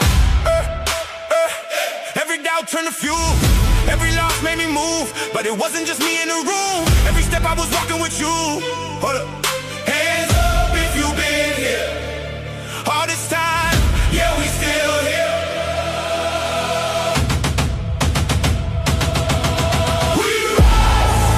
We rise from the dark to the light. 2K, that's life. Yeah, we built this side by side. We rise. Hear the crowd, feel the vibe. This time, thank you all for the ride. Every view, every name, every face, every moment you stayed. When it felt like it wouldn't break, you the reason it. And we are back, guys, with Spaza Gaming, and I think it's going to be quite an interesting match. I haven't seen Spaza Gaming play, but I think it should be fun. Yeah. Well, taking over my cue there. Well, I will say this, right? Spaza Gaming is one of the very famous names in the PUBG community, and they've recently joined us here from PUBG in Mobile Legends. I think this is their very first tournament ever. Yes, it is. It indeed is. So, I spoke to Grumpy Gnome last week after their first match. So I'm very curious to see what they've got in the playing field for this week. But without further ado, ladies and gentlemen, let's jump into the drafting phase. Right, so let's see how this draft is an art form that I'm glad to say has slowly but steadily been improving in our region. It wasn't always the best, right? There were times where people used to be banning out Z-Longs. We won't say which squad that was. You just needed to do that, right? Yeah, some things you gotta say, right? Because that was, in terms of epic fails in a grand final, was an epic fail. Your team is It was crazy, but it happens. It does happen. So Harley being banned out, as well as the Akai. So I'm thinking extra damage. Don't want to deal with that high prio heavy spin skill that can really make it difficult to land your retributions. With Hilda being the next ban there. Spaza Gaming banning quite meta heroes. Seems like they have been doing their homework. They have been learning about what is dangerous, what's problematic. And extra damage deciding to go for the Sylvana ban out along with the Akai. So some heroes I think that they have had problems with in the past, maybe even some respect bans, because they could have been scrimming or playing against Spaza Gaming previously. Kadita is a lovely ban. Kadita is one of those heroes where she's in my top tier list of mages. Yeah, no, she's really devastating. The pickup potential is amazing. Yeah, it's the rough waves combo. I mean, as you saw, it's one of the heroes that you can use to deal with Munsitar, as we saw in the previous matchup. And Savage, yeah, that was one of the best squads in our server. They were trolling in a grand final by banning Z-Long, and then they paid the price. I am a daughter of Northern Vale. I swear to protect it till my last breath. Why did you do it? Wasted bans can really come back to bite you. Sometimes it's all for the memes. Yeah, true. Very, very true. So the picks so far, we've got Camilla. As we know, Camilla is one of those heroes that everybody loves. Freya, the Valkyrie's Descent, can be played sort of flex XP gold, but I'm thinking Spaza Gaming are going to lock onto the Freya gold. Yeah. And this is the risky part about picking up the press so early. You walk into straight up Munsata and potentially a bunch of other CC. It's her one weakness is heroes like Munsatar who can prevent her from using her skills and going wild. But if you time your engagements, like you just delay it just for the right time, you'll be able to avoid that King's Calling. Because it's really it's an avoidance thing. Maybe you're gonna have to play the Freya a little bit passively, just to make sure that she's only gonna go in once King's Calling has already been committed. Sanjo. Yeah, no, I agree with you there. I actually defeated a Mansata in the XP lane the other day. Completely. Like, I neutered him. He couldn't do nothing for the rest of the game. I would kill him inside of his ult. So, skill also does come into play. So we'll see what happens. I do see the Queen of the Dark System is very much loved tonight. And God has actually been showing up a lot in the MPL games. He's so good at just melting down enemies if he has a good front line. Yeah. So extra damage, they're going to be trying to get something with backline dive. You maybe even picking up the Zetchian here might be not a bad option to try to deal with the god with the stuns. X-Borg can be used, but as you're saying, God's damage output crazy. And can you believe, right? I actually have the same skin that Hanabi has. I got it in one of those like a lucky free draw. Yeah, I also got it. Oh, yeah. It's not fair. They didn't give us both this time. Last time they gave us both. Yeah. And we see an Angela ban. I wouldn't really expect to see an Angela looking at the comp coming in from the left side. It's just not there. But the Zushan ban is quite nice. Maybe they're assuming there's going to be a tank jungle coming through. That is true. You would look for, I would be looking at something maybe a Fred here, but it's risky, They have the Carmilla and they have the Xborg. So maybe Leomord's still open. Vasha is still there as well. For some high mobility plays. But interestingly enough, they ban out the Johnson as their final ban. Very, very, very interesting. But, well, let's get to see what the final picks are, as we'll be heading into the match very shortly. Yeah. There's extra damage coming in with some weird troll bans. Who bans Johnson? Johnson. I was actually watching a video earlier about which hero can travel left to right across the map fastest. It was a competition between Johnson, Aldous, Moskov, and Chip. I'd say Chip probably wins since he just teleports there. It is actually Moskov. If he lands Sphere of Destruction, he's 1 second faster than the Chip. That's crazy. That's actually absurd. Yeah. So Chip takes about 4.8 seconds to teleport and then move to the lane, whereas what you call this? It's my way or the highway. Moskov is just Spear of Destruction. The moment it hits, he's there. Yeah, you can just instantly click it. That's true. Okay, that makes sense now, thinking about it. And I see Xtra got picked up. Xtra is a really good pick when you're going for Carmilla.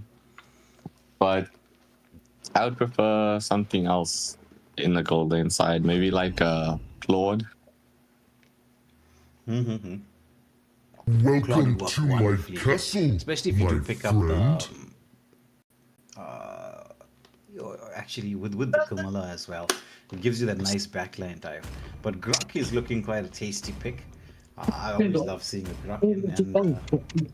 Well, Savage is informing us that it seems that extra damage really did do their homework, and they're respect banning all the way through. Yeah. Crowned by heaven's mandate, looking, my legacy pretty shall even, actually, endure. I would say. I mean, Grok is Grok, man.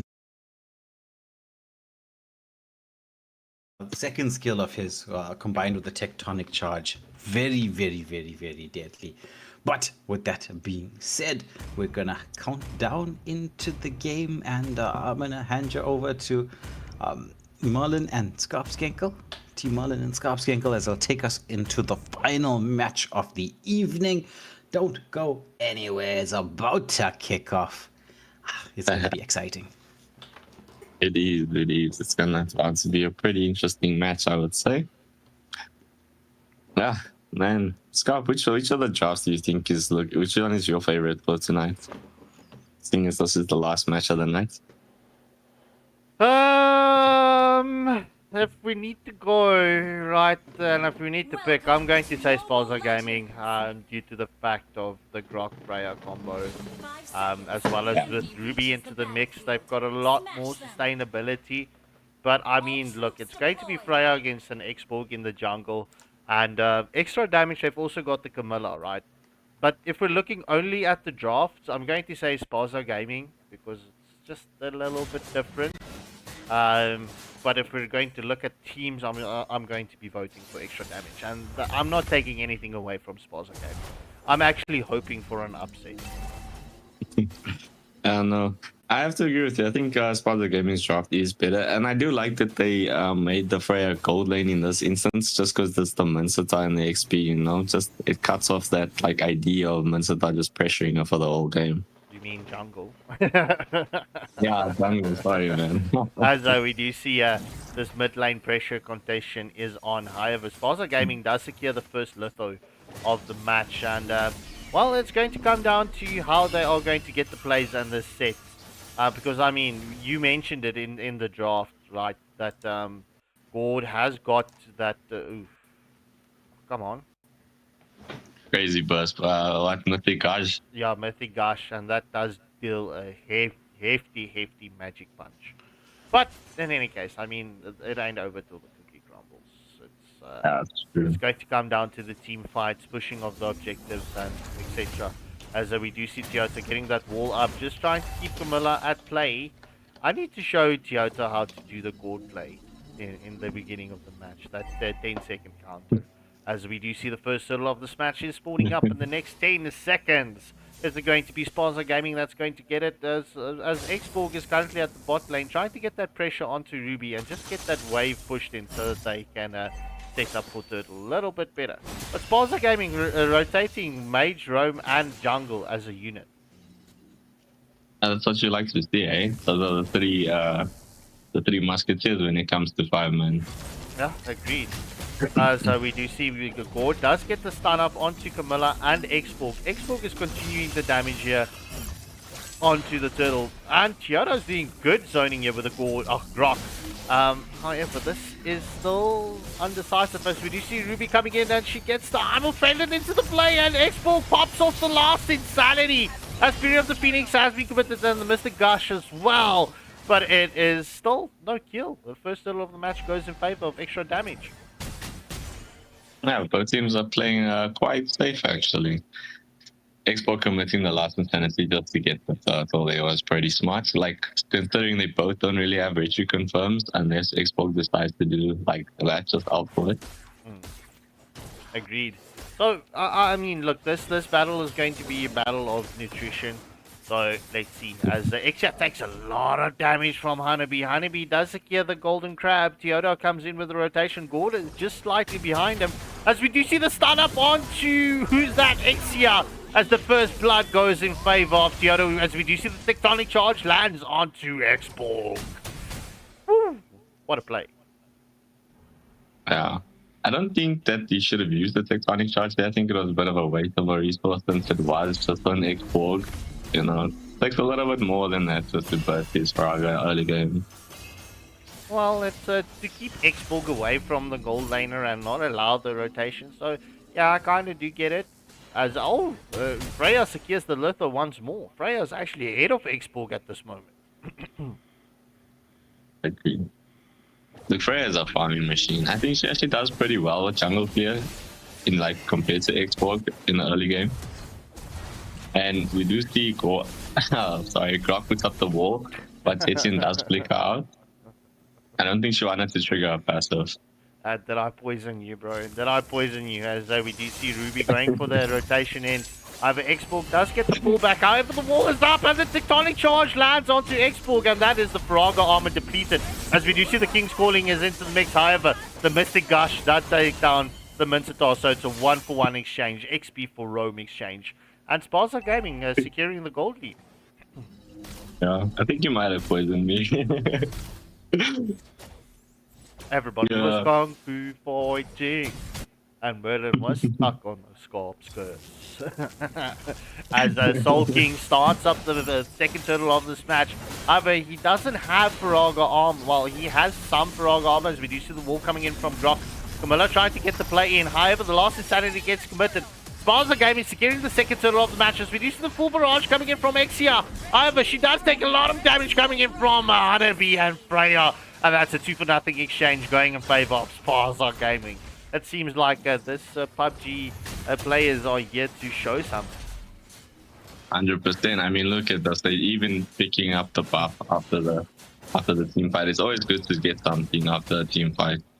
Yeah, that's a beautiful jungle invade. I mean, that is pretty much mandatory right now. If you secure the objective like the turtle, go for the jungle invade. I mean, especially if you win the team fight around the objective, push for the objective. That's ideal. Try to get the enemy jungler behind, because Xborg is behind. I mean, he's still like Xborg. Lost Insanity still does quite a bit of damage, but it is gonna make an impact. As we do see Soul King comes for the rotation here, as the hook misses from Tectonic charge only lands onto the wall. But yeah, but but they do bait out the flicker. Yeah, as we do see the engagement is onto Camilla, right? Just poking out, trying to bait out skills. So it's currently 2 ultimates out of the play. And the next third and final turtle will be up in the next 35 seconds. It's just past the 6-minute mark. Spaza Gaming almost has a 4K gold lead. Yeah, no, they really are putting the squeeze on extra damage, making sure they can't farm comfortably at all.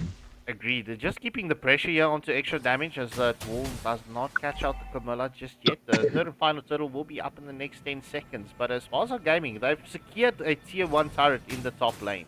This is in the position that they want to be. Agreed.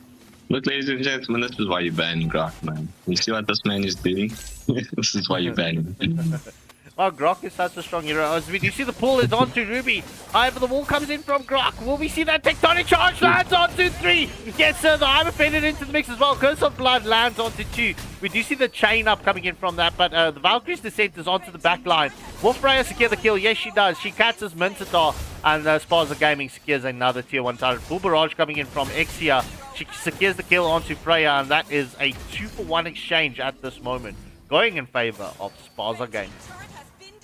I think Freya got a little bit greedy there. She could have backed off before the Xtra came with the full barrage. But you know, when you're playing heroes like Freya and Lapu and Baksha, you just feel like you can conquer the world. Yeah, well, Mystic Gush slightly off-screen catches out Zetian. Grumpy Dome. It seems like he's a grumpy bunch, as Zetian gets deleted with that Kabaya. Mystic Gush. I didn't even see that. I was also looking at the turtle. And it does get picked up by Freya. Yeah. The last turtle is down, guys. Spaza Gaming currently rocking with a 5.2k gold lead, as well as a 5 kill advantage, and they have map control. Jero trying to annoy the Xbook here at the red buff. Will he be able to steal the red buff? Oh, tectonic charge lands onto 2. However, Gord does not follow up just yet. We are definitely in snowball potential here. Ooh, Ruby just gets out from the King's She falling. does get stunned and up by the the barrage. Yeah. And it's over. She got caught out by the Camilla, as the full barrage gets committed by Uric Mazzino. That sounds like Italian. That sounds so Italian. I'm gonna lie. It does. You want to buy some pizza, huh? Put the pepperoni on the fettuccine mozzarella. Alright, so Spaza Gaming going for the pressure onto the tier 2 turret on the bot lane, as we do see Tiara does freeze up, and he gets pulled in by Mincetor. Will he get caught out as the extra damage comes in? Gord with the Mystic Gush, just allowing Tiara to escape the clutches of extra damage. Yeah, two pretty good ults are being committed right now, but I mean, you know, Gord's ult is gonna be back soon. Yeah, as we do see the first Lord of this match will spawn up in the next 30 seconds. Spaza Gaming, right? They're keeping the pressure onto extra damage. They're not allowing extra damage to rotate out of the jungle whatsoever, or outside of the side of the map whatsoever. I have to say, this is a beautiful play coming in from Spaza Gaming. Agreed, man. And they're not even letting like side effect damage to even think about farming. Every time they try and farm, they're right there in their lanes. Good. Oh, Grok nearly catching that red buff. Tiara is trying to go for that red buff still. Oh, my headset fell off. Trying to go for that red buff still, time and time again. But this is the time that we will see both teams trying to set up for this first Lord of the match, as we know, and now rightfully renamed as Mama Lord. Tectonic Charge lands onto 2. That's full barrage into the mix from Xtra as well. That's a killing spree for Gumpy Gnome as the Mystic Gush comes in. However, Freya secures the kill onto Xborg. It's a 2-for-0 exchange, and this will be an uncontested first Lord in favor of Spaza Gaming. That's not going for the Lord. What? Why? You see, this is where the gold gap comes in. Xbox License Sanity did not do enough. Just not enough. Well, Spaza Gaming nearly having that 10k gold lead. We do see Xbox picking up the Sky Pierce. It's a bit late, buddy. It's a bit late for the Sky Pierce. Look, ideally, what I normally do when I play the Xbox and I'm slightly behind, I pick up the Oracle as one of my second or third item. I know it's not an ideal item for the Xbox, but it actually helps out a lot.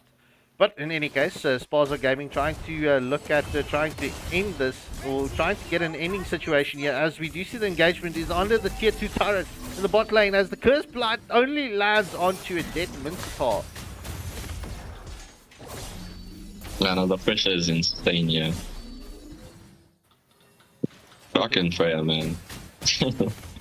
Rock and Freya, as we do see the Valkyrie's descent is in. No, it's not the Valkyrie's descent just yet, as Camilla gets taken out, and that's a tier 2 turret secured in favor of Spaza Gaming, and they are looking for getting a tier 3 turret as the minion does pop the holy. Oh no, the holy shields are done. Oh, let me wait. I'm sorry, I'm just going to end my stream here. Looks like Freya is going in on the tier 3 tower. They're applying pressure with the Mama Lord, and they do take it down. Yeah, so this is Spaza Gaming getting the... Yeah, they will get another turret and another turret. So this could be an ending angle here for Spaza Gaming. I mean, as Freya secures that second tier 3 turret, King's Calling gets committed. Mr. Gush is into the play as well. Full barrage getting committed from the Xtra. However, it's not enough as Hanabi gets a kill onto Zetia. That's Spaza Gaming is trying to fight this battle right next to the fountain. That's a triple kill. That's a maniac. And Gord stealing the Savage from the Hanabi at the end from Spaza Gaming. Grumpy Gnome, I know why your name is Grumpy, because you steal Savages. Don't you just hate it when either your roam or your mage steals your Savages? Any case, GG's well played to both teams, but Spaza Gaming showed up tonight as Devotion picking up the MVP with the Dark System Hanabi. Woo! Razaza, the MVP with a Camilla. Ladies and gentlemen, what a final match of the evening. Holy smokes! Wow, what an upset. I was honestly on the side of extra damage. But wow, Spaza Gaming showed me some serious flames tonight. Yeah, Spaza Gaming showed up. Alright, ladies and gentlemen, I'm just going to say this one more time. I did say it in the beginning of the stream, so let me just reiterate this. Right, there's an absolute S9 that's going to, well, get thrown into the mix for the viewers. We'll release the rules and everything tomorrow so that you can see how you can get your name into the lottery draw, right? There is going to be multiple ways for you to get your name into the lottery draw, and multiple times, as we will do that lottery reveal on the AFL Southern Africa's grand finals before the grand finals, so that we can get everyone hyped up and ready for, well, the match. We can actually do it in the pause in the grand finals, but we'll figure out the logistics, and that is not going to be the only goodies that's going to be up for grabs. But, ladies and gentlemen, Way, you've got any final words? Merlin, you've got any final words before we say goodbye? I would just like to tell you guys and remind you guys to share the news with your friends, like and subscribe, share the videos, do your part, man. That's it. Well, I hope everybody who tuned in enjoyed this final match. I certainly did. It goes to show that gamers are gamers, no matter what the game is. As we said at the start of the match, Spaza Gaming, one of the big PUBG squads around. PUBG does involve quite a bit of strategy, so they would have felt a little bit at home in terms of picking up strat. I was very, very impressed with the draft that they had. So many heroes that synergize so well with the Grok. Their target prioritizing in the course of team fights, like recognizing the danger and taking it out as quickly as they possible. Very, very well played to Spaza Gaming. I am excited to see what the future holds for them. Yeah, and on that bombshell, ladies and gentlemen, this is going to be from the Waylander Gaming team. It's going to be goodbye and good night, and thank you for your support.